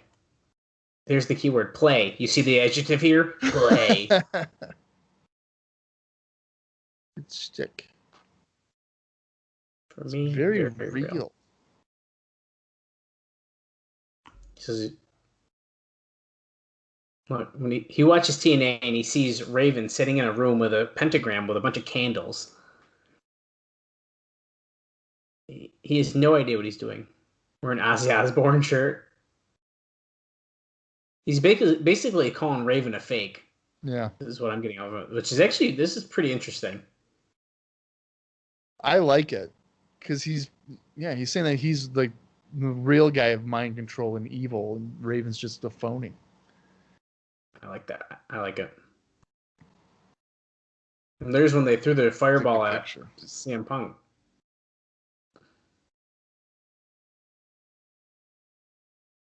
The Gathering is in the ring, and Julio's got the microphone, they said. Here he is. Shane Douglas, it's time you get your butt out here right now. Alexis Lurie's like, yeah.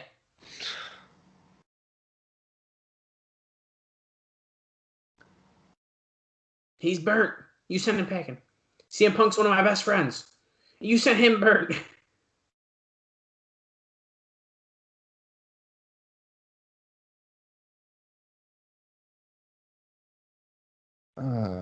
He made the deal with the devil. But it wasn't a very good deal.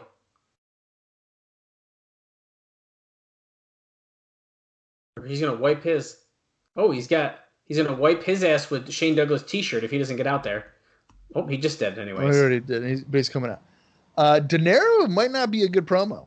No, not really. Here he comes, the franchise. Shane Douglas.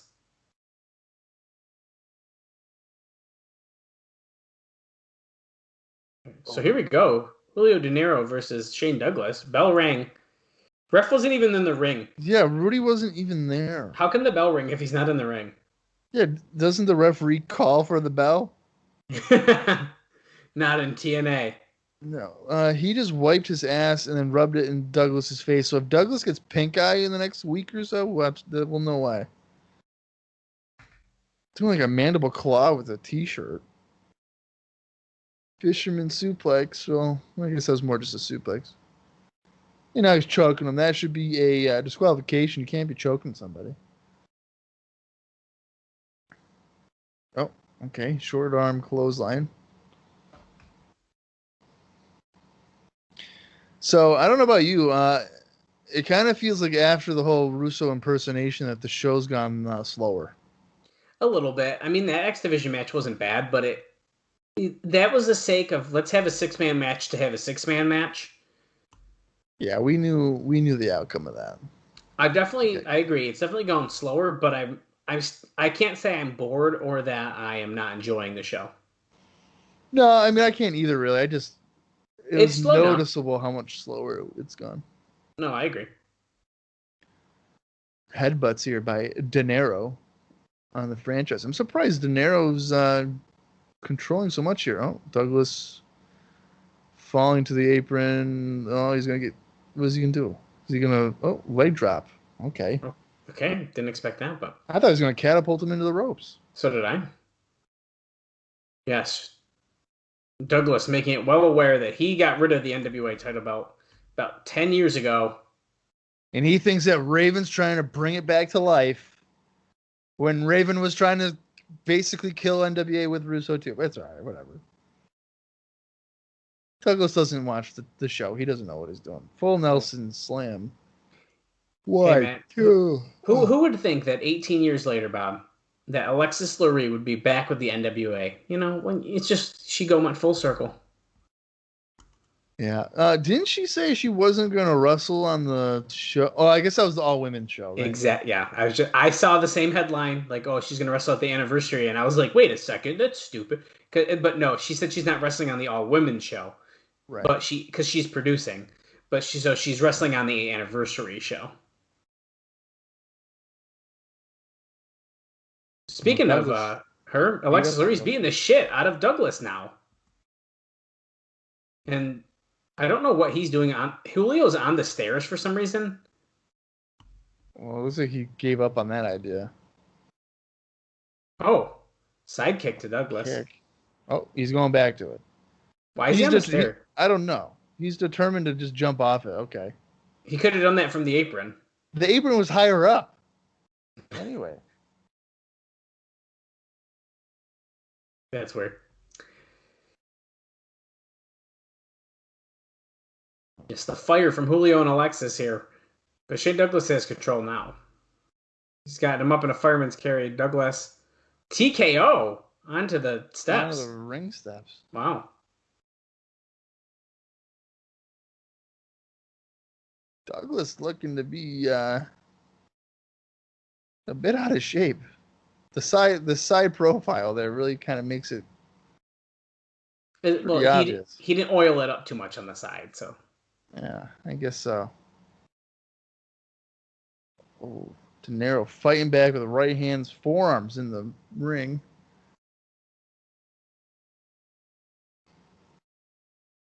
Oh, power slam by Douglas. Sent with authority. 1, 2, De Niro kicks out. All right, so Douglas fought Punk. Nice fighting De Niro. Should be just a matter of time before we get a Raven showdown, right? I would assume, yeah. Ooh, corkscrew elbow off the middle rope there. In fact, this story with keeping Raven off is sort of what we were hoping they were going to start doing more of, like building for a match for a few weeks. Right. Back body drop to Douglas by De Niro. And then he comes back with a forearm. Oh. Going for the cover. 1. 2 count. Douglas barely kicked out. Whipping Douglas into the corner. Coming out. Super kick. Wow! He has. De Niro's definitely dominated this match. Yeah. Tanae was just saying 95% of it. Which, he has had control. Lexus 3 up on the top again. Definitely not in the referee sight. Oh. Well, tornado DDT by Larry. And Ruby Charles is just like, okay, she left. 1, 2. Douglas kicks out.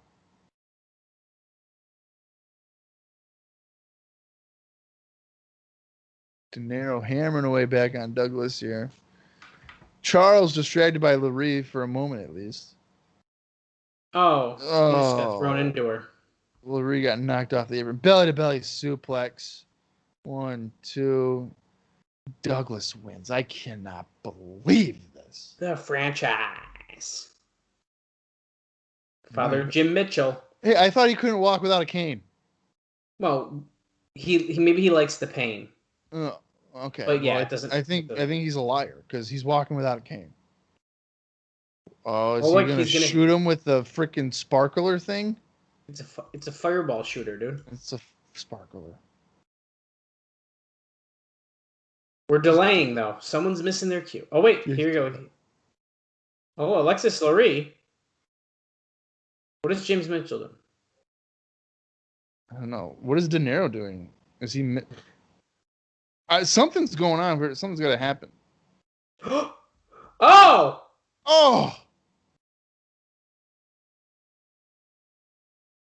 Oh my God! Oh, right in Alexis Lurie's face, and they're like, "Here's a water and towel." You can smell her hair burning.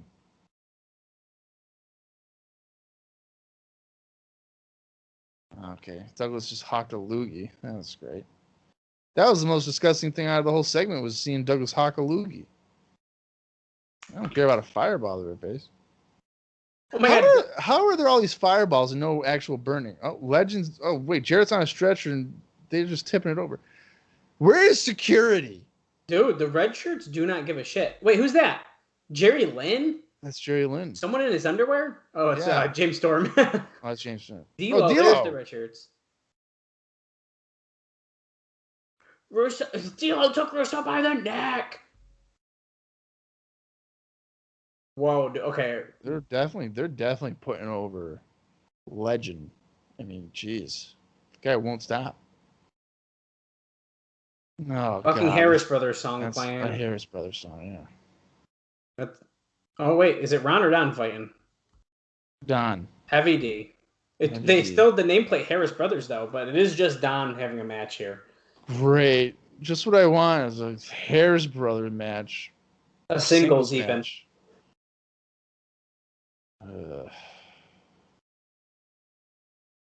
Well, now if the show wasn't slowed down, it is now. Yeah. Total nonstop action here with the Harris We're brothers. getting a flashback here from last Wednesday. Harris brothers trying to get the H-bomb on Shark Boy, but he slipped through everyone's legs. He ran away. Mike Sanders being a crybaby. I got heat, brother. My pal doesn't want to book me strong. I must be hated.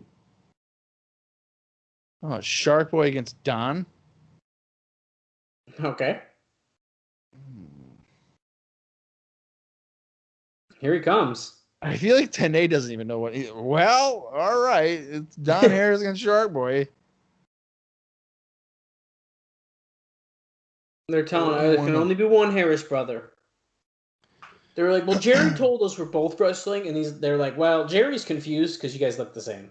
Yeah, and even if it is one of you, it's still too many. They're like, okay, it'll be Don. Okay, it'll be Don. Even though they literally only announced Don on the microphone and he came out. Yeah, they're acting like they've made the decision for them. We don't need to tell the tape. Look at fucking JB making him chant. Of course. What are they supposed to chant? I think he's even doing like the fit like the Finn taunt, like telling. Oh, chanting like Shark Boy, Shark Boy. Yeah.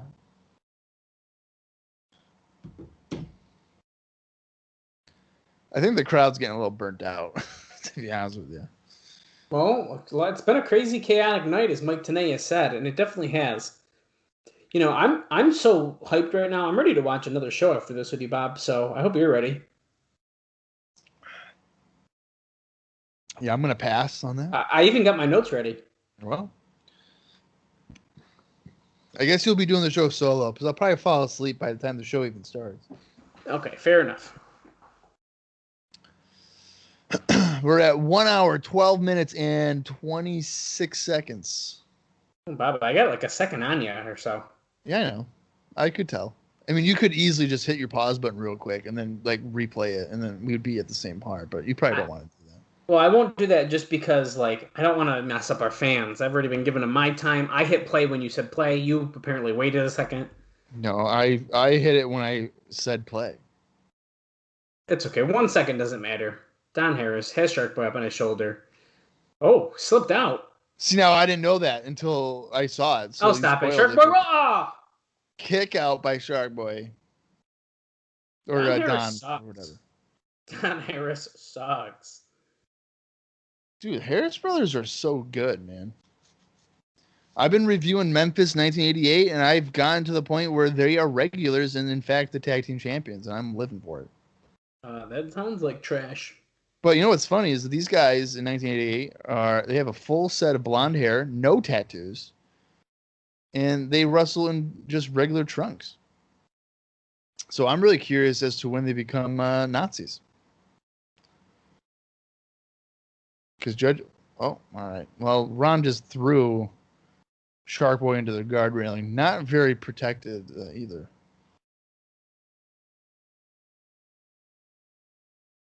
Shark Boy's laid out. Can he even get up? I don't even think he can. Uh-oh. Do they really need to double team Shark Boy to win a match here? Is that what we're getting out of the Harris brothers? Dallas, I don't know if your microphone is muted or not, but I didn't hear what you just said. It sure was, because I was coughing. Well, I was clearing my throat, and I didn't unmute it, and you were talking, so I tried to answer. But yeah, they definitely need both of them to beat Shark Boy. It's definitely clear here. Yeah. They're two guys that are almost 7 foot having a hard time against a guy who's pretending to be a shark. Speaking of people who pretend to be a shark, Shark Boy and John Tenta should have been a tag team. Shark and Shark Boy. This is my son. Shark squared. Yeah. It's a missed opportunity again by TNA. They're trying to get the mask, but he wasn't going to let that happen. Oh. Jesus. Borash is very noticeable this week with his cheering, getting the crowd to cheer. Ron giving Don some pointers. Is now they're going for the mask. We already know what Shark Boy looks like, Don. Shh. Dean Baldwin, look it up.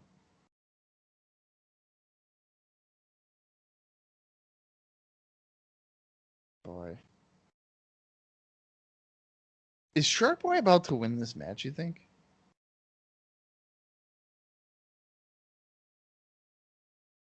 Take your time, Dallas. Sorry. This match I liked. Like, come on. I can't. Like, I've been enjoying this. I'm so checked out of. Dropkick to a seated Heavy D. I cared more about Mike Sanders and Shark Boy because, like, at least there was a reason. But fucking, are you serious? Don Harris and Shark Boy, as Shark Boy's pounding him in the corner. Did you ask me a question though? I'll answer it. I said, do you think Shark Boy is actually going to win this? Yes, I do. I hope he does. That'd be funny. Well, I think that's why I'm kind of hoping for it. Come on, Shark Boy. I'm surprised New Jack isn't. Oh, I guess New Jack is hurt, right? I guess. Yeah, he is. Oh, did he just drop Ron over the top rope? Oh God, Don's got him. Choke slam. Up and down. Boom. There you go. Is that it? 1, 2, Oh, damn. 3. Son of a bitch. Well, Shark Boy didn't win. Damn, that's disappointing. Yeah. That's a bummer. You know what's gonna happen now. H-bomb. That's not the H-bomb. Well, they usually throw him into the ropes, but it's the same idea. Okay, well, Tanay called it that too, so I'll accept it because Tanay knows everything. Let's see. Trying to take the mask off of Shark Boy here. Come on, Oh, New shit. Jack.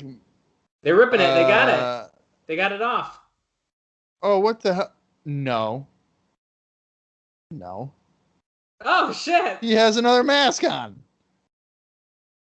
You're telling me that they didn't notice that he had another mask on? That's awesome. Oh my God, how dumb are these guys? Another H-bomb attempt, and nope, Shark Boy got out of it again. Okay, so he lost the match, but he still outsmarted him. Okay. That's awesome. Is that the same mask or just like a newer one? I couldn't tell, actually. I feel like it's the same.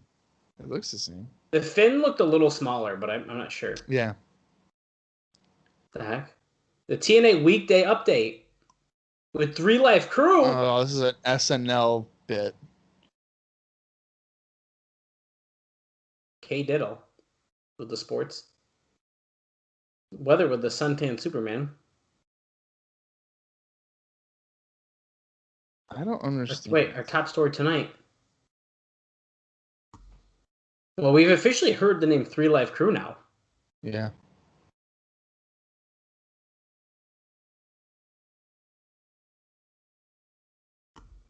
Okay. They're talking about George Bush. He said African food doesn't agree with the president because he said, quote, I have the drizzle, my nizzles. Okay, K Diddle What's going on with sports? Sammy Sosa was found with something. With cork in his bat. And Gilberti was found with a sock in his trunks. Ha ha ha. Oh, rumors.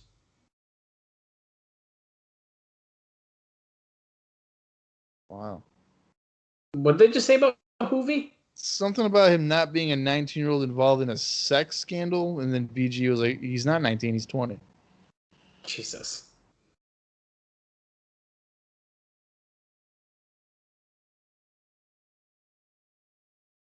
Oh. Wow. Wow. That's quite the quote from the Cubs someone. Cubs manager Dusty Baker said that white people aren't as accustomed to playing in warm weather as blacks. And Hispanics. And Hispanics. What? Truth says it's kind of nippy in here. But outside, it's hot. It's hotter than hell outside. Oh my God. I don't even know what he just said. Meteorologist? Oh, he's okay. I get it. It's gonna rain. He said it ain't gonna rain today, but sooner or later it's gonna rain. It's gonna rain.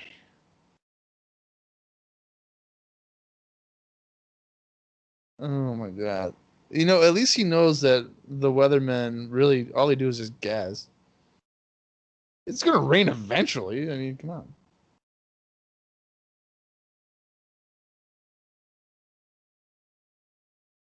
Okay. They just keep talking. I don't know what to say. They're just talking. They're rambling. Yeah, there's nothing really of substance here. It's a comedy act. Something funny to end off the show. BG's like, I came across this. At Vengeance. This coming up Sunday. Stephanie McMahon versus Sable. Ladies and gentlemen, it doesn't get any funnier than that. Oh wow. That's quite the shot there right at the end. Yeah. Like direct WWE, like, hey, Sable and Stephanie's gonna suck. Scott Hudson immediately talking with D'Lo here. We saw you pulling Russo away in a headlock. He's happy about it. Hey, where's Vince Russo? Scott, it doesn't matter where Vince Russo is.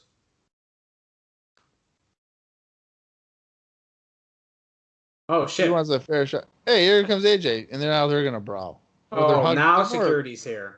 Yeah, they were more hugging them. Get your punk cat. And then we cut away. I'll kiss your. I'll kick your ass. Cash. Kid. Cash. April. I can't believe she's a cage dancer now. Oh, he's on Abyss's shoulders. That's pretty funny. Look at! He just did the hurricane around a tunnel with them. That's ridiculous. They should not have done that. That's ridiculous. Abyss is now, he's a supporter of the master of the Hurricane. Is that what's going on here? Oh, yeah. Well, I don't like that. Like, Abyss is supposed to be a Syria. Why is he carrying Kid Cash on his shoulders? Yeah. That was weird. Oh, is this... Yeah, from Minneapolis, Minnesota. Yeah. Jerry Lynn. Let's go. This could be good. Oh. Yeah, this is going to be something, like Don West says. Don West has good taste. He does. Speaking of Don West, I know we've already mentioned it, but they have set up a GoFundMe page. They did, and I've made sure to retweet it every time I see someone else say it as well. So, okay. I know quite a few wrestlers have donated. Yeah, they have, including Cody. Oh, that's good. Yeah. Their goal was $20,000. And last time I checked, they were more than halfway there. Oh yeah, I saw it more than halfway there last I saw as well. Yeah. His gear is looking like Jerry Lynn's gear from ECW. It does look like that, yeah. Maybe that's the point. Well, it could be, I guess. Going with some... Of course, you know what? It's an X Division match, so why don't we do some mat wrestling? Because that's what we want. Hammer locks, front face locks. That's the good stuff. Cash with a knee to the gut. No, Lynn countering. He whips him down to the mat by his hair. Arm drag. Clothesline. Oh, that knocked Cash silly. And Cash bails to the floor. That's it. We're done. That's the match. He's going to lose by countout. Yeah. Abyss is like, hey, buddy, are you okay? He should go up to him and be like, Hurricanrana. Yeah, right. Why haven't you done it yet? That was like me when we had to edit the episode earlier, and I had to go downstairs and be like to my dog, like, "Hey, are you okay?" And then I realized you're just barking at a cat. You're not whining because you're hurt. You're barking at a cat. Barking at a cat. Kid Cash is telling Rudy Charles, "Yo, I don't want to get in. He punched me in the face."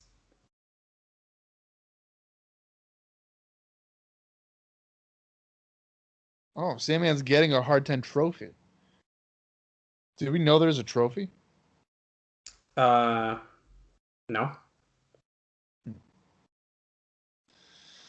Cash with a headlock takeover. Lynn with a head scissor counter. Slow start to this match. Come on. I want some dives. Let's pick it up. Let's go.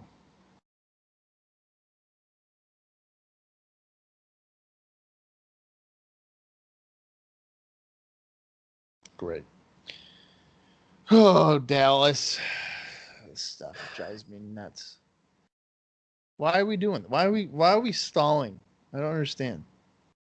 I don't know. Listen, I do think they do these a lot in X Division matches because they're like, hey, look, we can do technical stuff and then watch us do a lot of flips and everything. No, I don't want that. No, I want to see the flips, man. That's like me going to a Combat Zone wrestling show thinking I'm going to see good wrestling and not just deathmatch stuff. Like, come on. What are we doing? Tilt-a-whirl backbreaker by Lynn there, and I got a 2 count, and Cash rolled to the floor. Because he's a coward.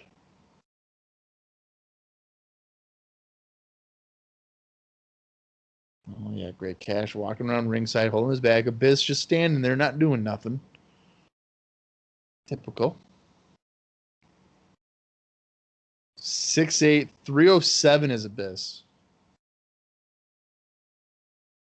Oh, that's right. Look at that. Lynn baseball slide through Abyss legs, then he rolls out of a clothesline. He's running away.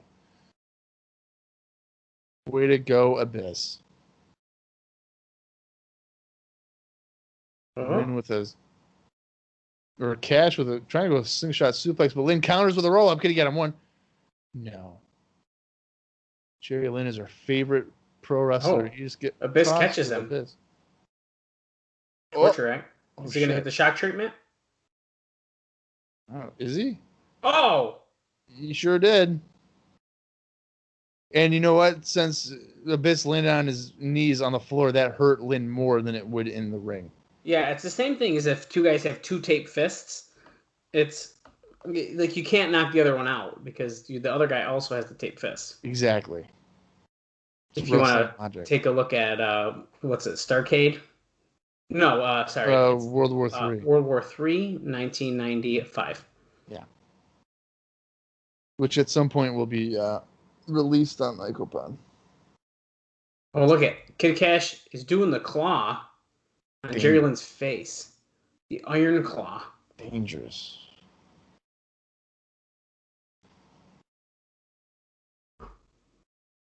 I don't know. Are they saying this match sucks? I don't think they are. Or Kid Cash sucks. I was going to say, I don't think it's that bad, but... No, I didn't either. That's why I was like, what? Lynn dropping Cash with the right hand. Swinging neck breaker to Kid Cash by Jerry Lynn.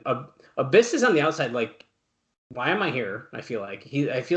Yeah. It feels out of place for him to be standing ringside. Yeah. He carried him to ringside and has done nothing. Well, he did the shock treatment once. Yeah. Well, I guess... But, like... Lynn just did, like, a face buster thing. Jerry.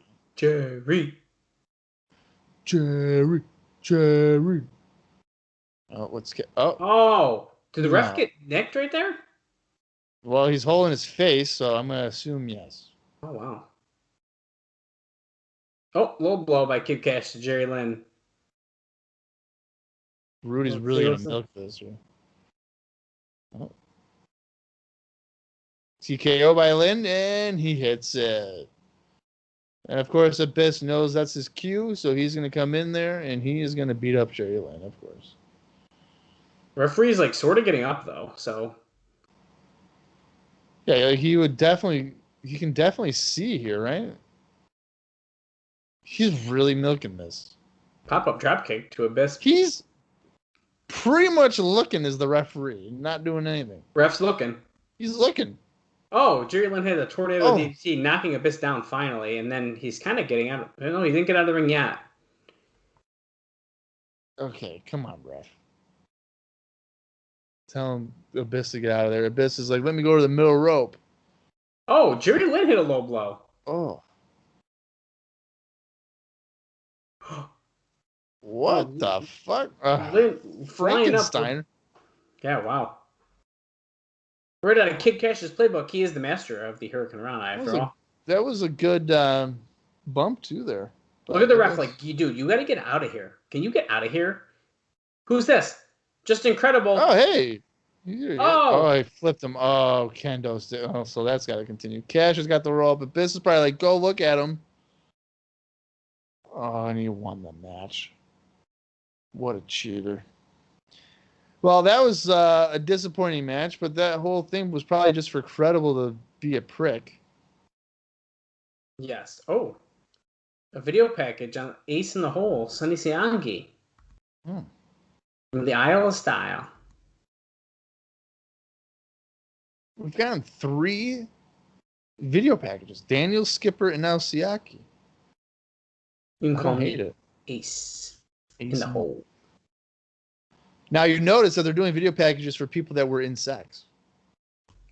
Oh, that is a really interesting point. I noticed that. Oh, jeez, that's no more cocky Siaki. Just Ace in your face. What is that? Oh, it's a trophy. Can.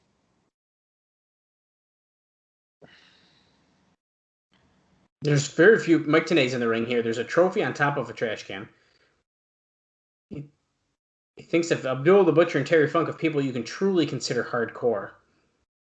But 1 week ago, this man was victorious winning the Hard 10 tournament. Solidified himself as a hardcore legend. The Sandman.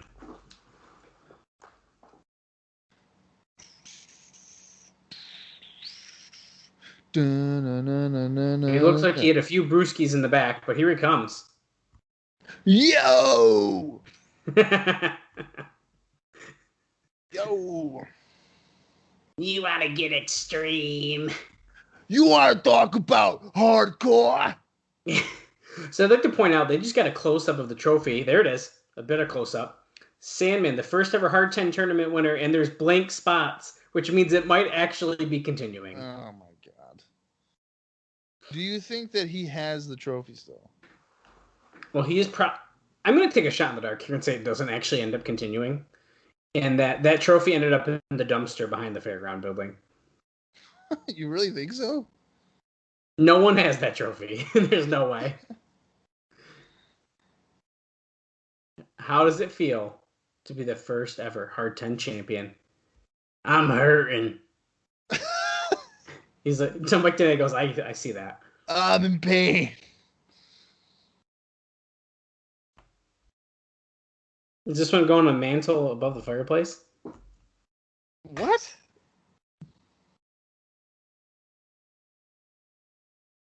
Tenay's like, man, all right. Oh, he's filling it up with he's actually beer. Going to do it. He's actually going to drink beer out of it. A couple. He's like, I need a brew. Oh. Well, make it 3. Oh, he's treating it like a Stanley Cup. He's just going to drink right out of it. Yeah. That's funny. Oh, it's full. Yeah, he's just chugging it. Wow. Who else wants some? Is that the whole point of this? Was just for him to drink beer out of the trophy? He just spilled half of it. Who wants to join Sandman? So this is about to get fucking... Oh, boy. His patented share the beer with everybody. This guy's like, I guess. Oh, he just dumped it on him pretty much. He's just dumping it on people who are already drunk. Right.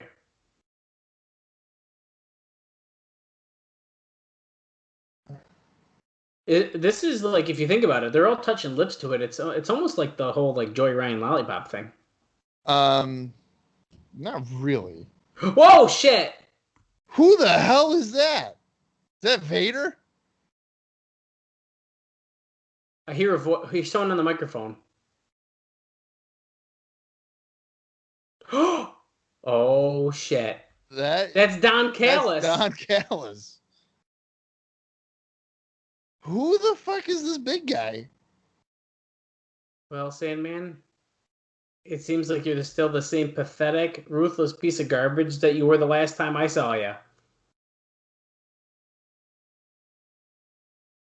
Introduced to you, the 500-pound animal who just squashed you like a bug. I think he said bug.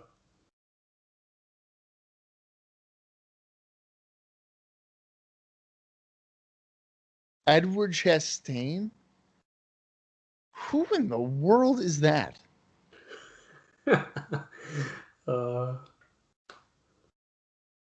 Hardcore wrestling in this company over. Your run with this pathetic cup over.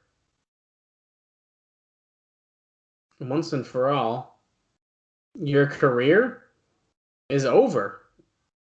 As this gigantic man just kicks him again, and now he's got the trash can. Told him to go back to the streets where he belongs. Wow, dude. Oh, he tells him not to hit him with the trash can. We gotta try to act a little bit corporate here. Oh, he said he's got a much better use for that garbage can. He just pulled like he's got a rubber glove. This is funny. Okay, I don't know what the hell's going on. I don't know who this Edward Chastain guy is. I love that he's wearing a suit that's clearly too big for him. I'll be honest. Oh, wait, he's got the trophy. You see hardcore wrestling in this disgusting, filthy cup. Are just like you, Sandman. Garbage. And he threw it in the garbage. Wow. Way to make it personal. Wow. Oh, God. Sting Part 2. God damn it. I thought we were going to get away from this. As we're starting this here. How is this Part 2? Because he asked me 800 favorite questions. opponent, Ric Flair. Favorite match? There's more than one. If you could narrow it down to one.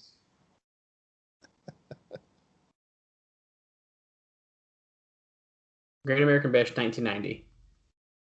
Dusty Rhodes. One of the most charismatic, if not the most, ever. Eric Bischoff.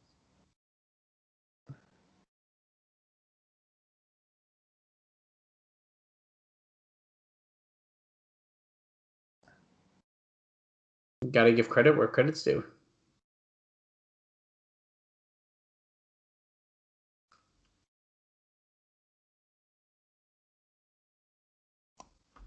Oh my God. You know, these aren't hard-hitting questions. Yes, it is. This went 37 minutes, Bob. Well, clearly it went 37 minutes because Sting takes 10 minutes to come up with an answer. He just asked about Bret Hart, but I missed what he said about. He was talking about the. He said a great finishing hold for Bret. Okay, that's what I thought he said. Something like that. Ultimate Warrior, and he's not saying much. He's thinking. Very bizarre. Vince McMahon? Best chess player of all time. Well, tough to top that for an answer. Hulk Hogan. Best chess player of all time.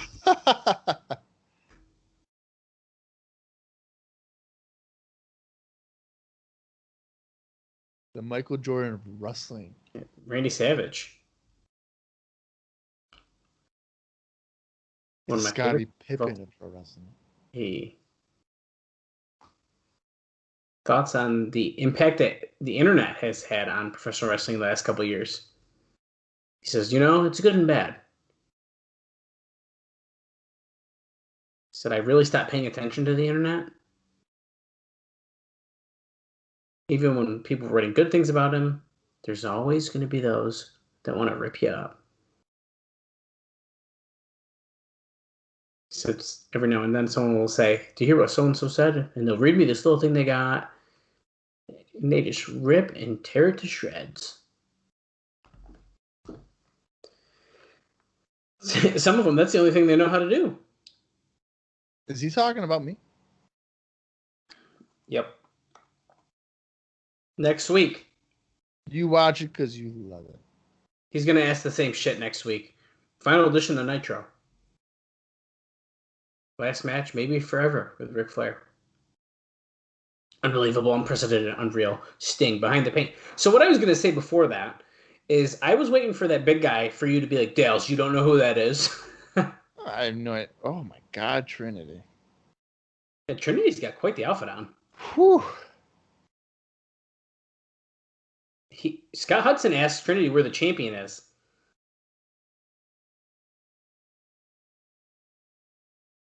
She's looking hot, man. That's Holy a nice fuck. outfit. She doesn't owe Scott an explanation, and certainly doesn't owe the fans any explanation. She comes here week after week for months, working her butt. They go down to her butt on the camera. Yeah, thank God. I do things that men can't even do.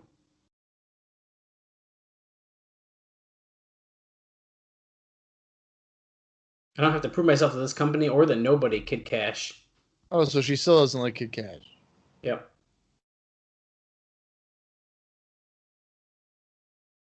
She thought she needed the crowd's approval and cheers until Vince Russo made her realize it's not all about that, but made her realize what it's really all about, and that's me. She's like, why wouldn't it be? Look at me. I am going to agree. She's got the body, the brains, and the muscles.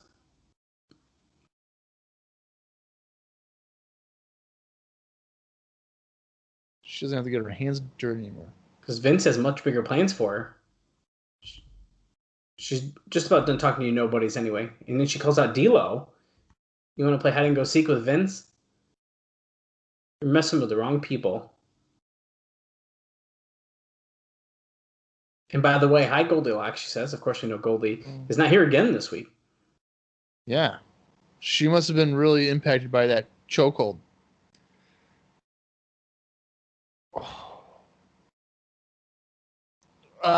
I'm assuming this main event must not get a lot of time. We're at 142.15. Oh. Last man standing match next week between Justin Credible and Jerry Lynn. Oh, that could be good. Yeah. New Jack and Shark Boy against the Harris brothers. Hey, okay. And if Jeff Jarrett's okay, then he's going to take on the Legend. And Raven's going to be in action. Now it's world title time. I like how when he mentioned Jeff Jarrett, Don kind of went soft. He was like, if Jeff Jarrett's okay. Next week he'll be taking on Legend. Okay. What is D'Lo's picture? He's biting his bottom lip like he's super excited. Like, yeah. Teacher versus student, Russo versus Equalizer. Styles Clash versus the Lowdown. Teacher versus student? Yeah, didn't you know that D'Lo is his teacher? I don't know if that's even remotely accurate. Are you down with D'Lo Brown? Here he comes, doing his little head bobbing. D-Ho Brown. Oh my God. Look at they're showing it on camera too. Yeah, why? Does that person think his name is D-Ho, or are they making fun of him? I think they're making fun of him, but I would have to think so. But yeah, Bob, like you said, I don't think they're going to get a lot of time either. We're running really low here. We have roughly 11 minutes left in the show. If that. Because usually they go off air at 152. So. I think we got 155 today. I think I saw 155? Okay. There is only one. Here we go. AJ Styles. No hoodie. He's just walking out with the t-shirt. Yeah. We're in white though, dude. Big show feel. That's right. Big match. No Russo, so he probably doesn't know what to do. No, that's probably true. Now, if you have that t-shirt, remember, Dallas takes a small. No, I wear medium. Well, we'll go small. I could probably do a small. Yeah. That one is pretty cool. If you do have that, send us a DM at Cross the Line TNA on Twitter, at TNA Cross the Line Pod on Facebook. Yeah, we know somebody had to have bought it. Oh, great. Boris has got to do his intro, so that cuts even more time into this. Yeah, this is interesting how short we're gonna be cutting. You know, I wonder if the Jarrett impersonation segment went long. In the brawl. You don't think? It had to have gone too long. Andrew Thomas. Notorious DLB, baby. It's time for NWA Heavyweight Championship bout of the evening. First of all, your challenger, Chicago, Illinois, 280 pounds. He's the number one contender. You'd think Jarrett's kind of the number one contender, but that's fine. Is he? Well, he was promised a rematch, and now he's not getting it. No, he was not promised a rematch. He was told there's never going to be a rematch. Well, Styles agreed to it, and then he was told there's never going to be one. When did he agree to a rematch? Russo, we just talked about that in our notes earlier. Russo agreed to a rematch Styles agreed to it when Jarrett called him out after. And then the week after, they said, no, you don't get a rematch. Nah. AJ Styles, baby. No rematch. Here we go. He's getting out of the ring. Oh, wait. D'Lo got the mic. Before we get the party started, he was going to make it short and sweet. For the better part of a year, Vince Russo's walking around here with like a rooster in heat. Oh, yeah. Who's the equalizer? I forgot about this. It's Dave Sullivan. Oh, shit. Oh, The Vince Russo's equalizer- in like a mini cage? It's like a chicken coop because he's running around here like... Yeah, it's a chicken cage. Oh, that's funny. That looks like it's plastic. He could definitely get out of that. The bell rang, by the way. We're at 1 hour, 47 minutes, and 8 seconds. Styles trying to get Russo out of the cage. Oh, that's funny. Well, I couldn't have guessed that one.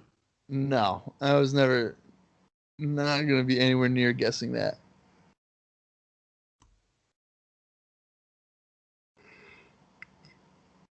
That's funny. It is pretty funny. Yeah, now it is 1-on-1. He's going to get out of that, right? Russo's going to find a way out? 100%. Even if that means Legend comes out and breaks it or something. Yeah. Styles going for a kick. D'Lo catching it. He picked him up. Scoop slam. And then ready? Oh, he didn't wiggle. What the heck? It's supposed to be the wiggle leg drop, but Styles blocked it with his arms. Look at that. He blocked it because he didn't wiggle. Exactly. If he wiggled, that would definitely not have been blocked. They're kind of hyping up this match a little weird that they know each other so well. They've known each other for like 7 weeks. In 5 of those weeks, they were partners. I don't know if they know each other better than anyone else in the world. Dude, they were a tag team, and that's what happens when you get to be in a tag team. Yeah, I don't know if that's how it works.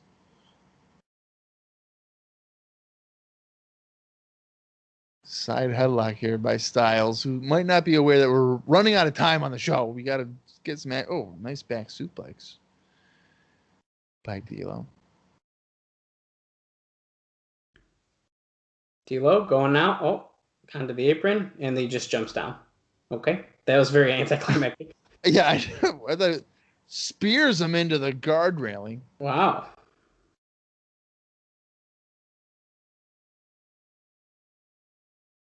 Brutal. Right hands here by D'Lo on the floor.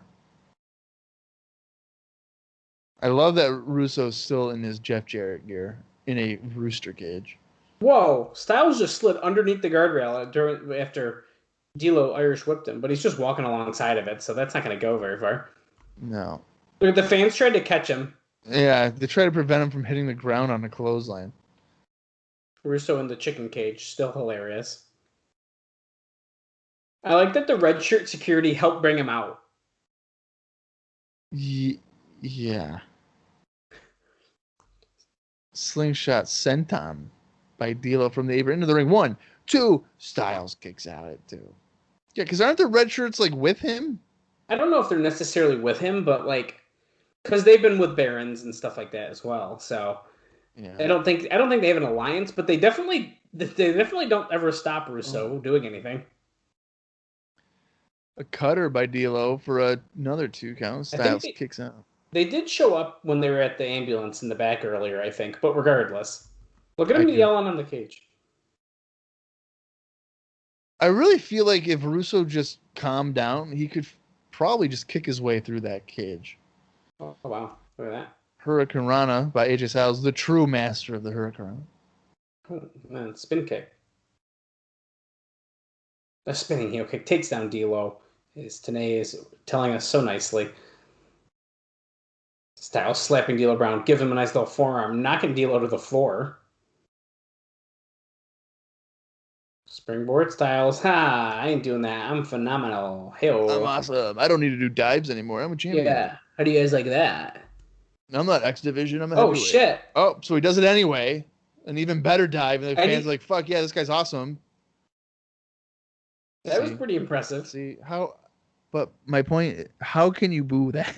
How can you be like, boo? I think how cocky he is helps it be like, wow, that was cool, but fuck you. Why are you being like that? He should be cocky. If you can do that and you're not doing an Olympic sport, be cocky. Oh. Styles up. Oh, double leg slam. Yes. D'Lo just whipping him down to the mat. Hurry up, go to the top and do your lowdown and win the match. D'Lo, what are you waiting for? He's just exasperated. He's all out of energy. Russo's pissed. Get me out of me! Get me out of here! Styles, come on! Come on, bro!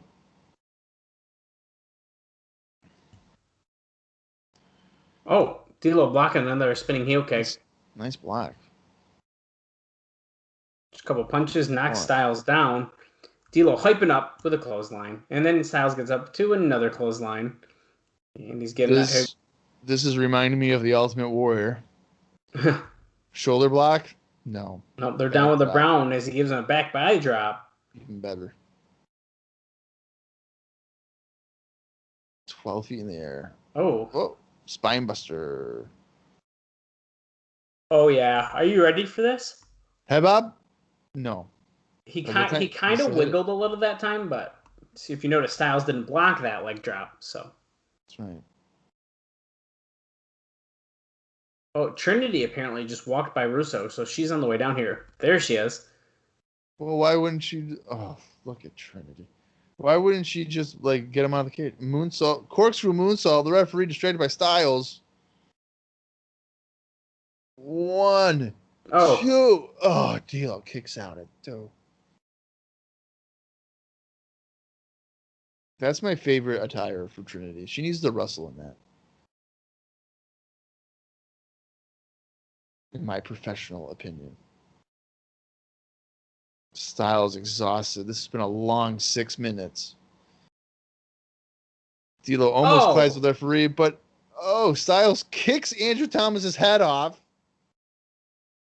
Oh, sit out powerbomb. That's the sky high. Yeah, I think so. Kind of. And then going for the lowdown. He hits it. That's it. Where's the referee? Borash is flipping now. Dude, Borash is going nuts. Who's this? Sonny Siaki with a cane. Like an actual That's cane. James Mitchell's cane. Oh, and he hits Siaki. Is it? I don't know. Oh, Siakalypse. Oh, Siaki.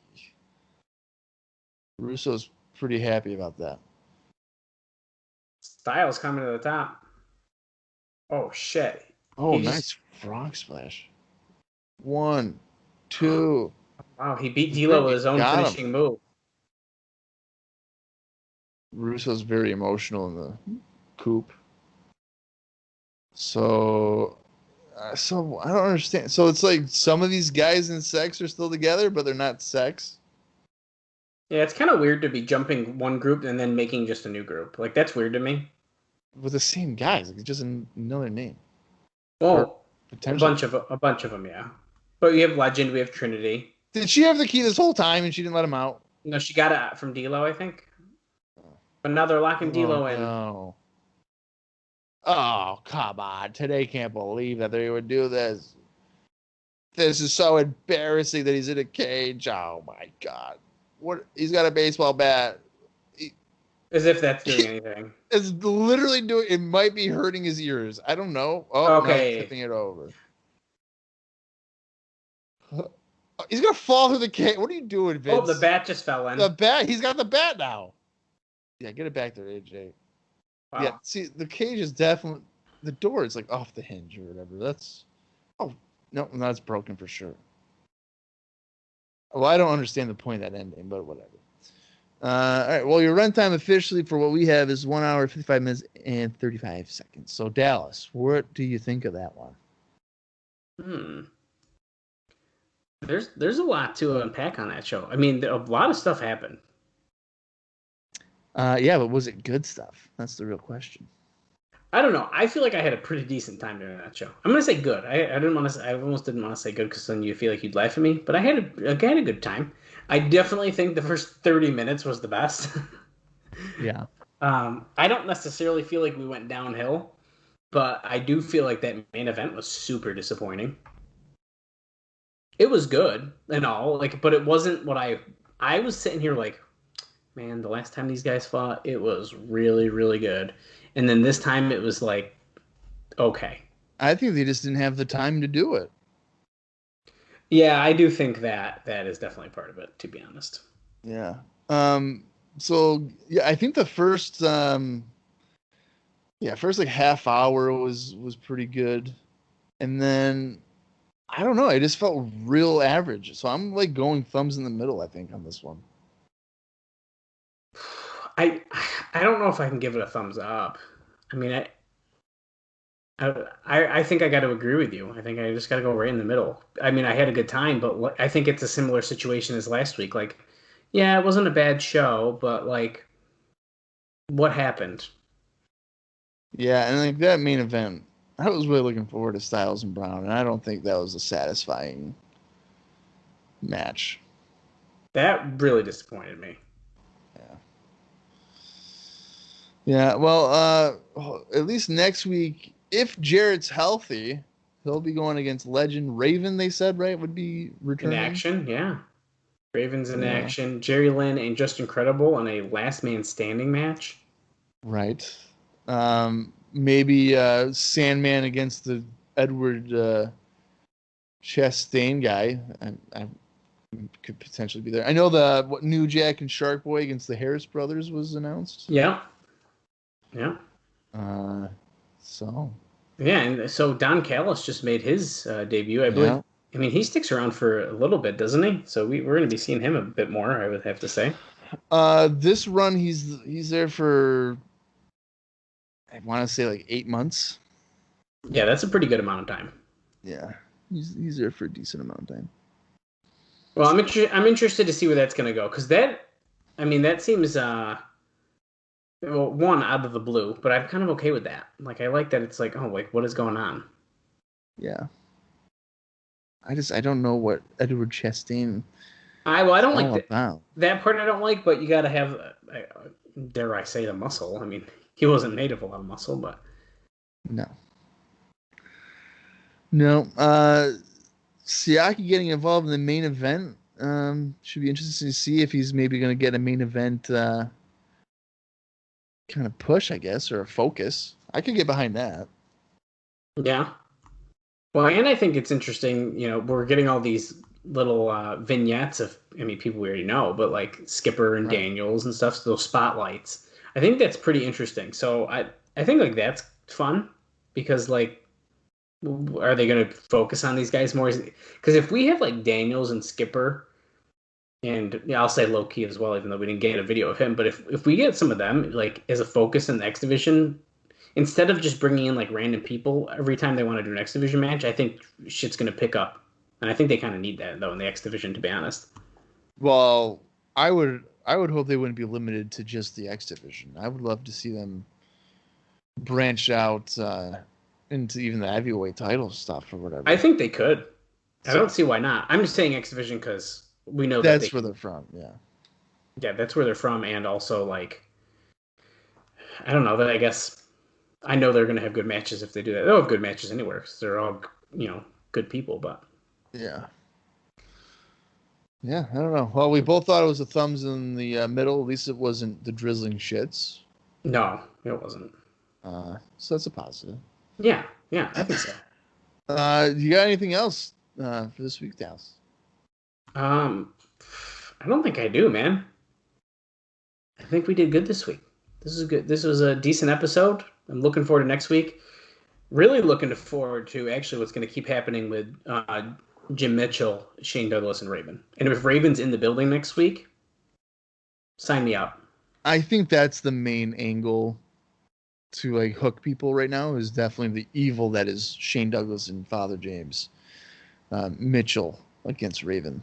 So I'm looking forward to Raven's return as well because I think that feud is going to pick up and be a lot of fun to watch. So, but the only way for us to know that is if we continue on, and if we got nothing else for this week, I guess there's no point in keeping you around and delaying for next week. So for Dallas Gridley, I am Bob Colling Jr., and this has been the TNA Cross the Line podcast.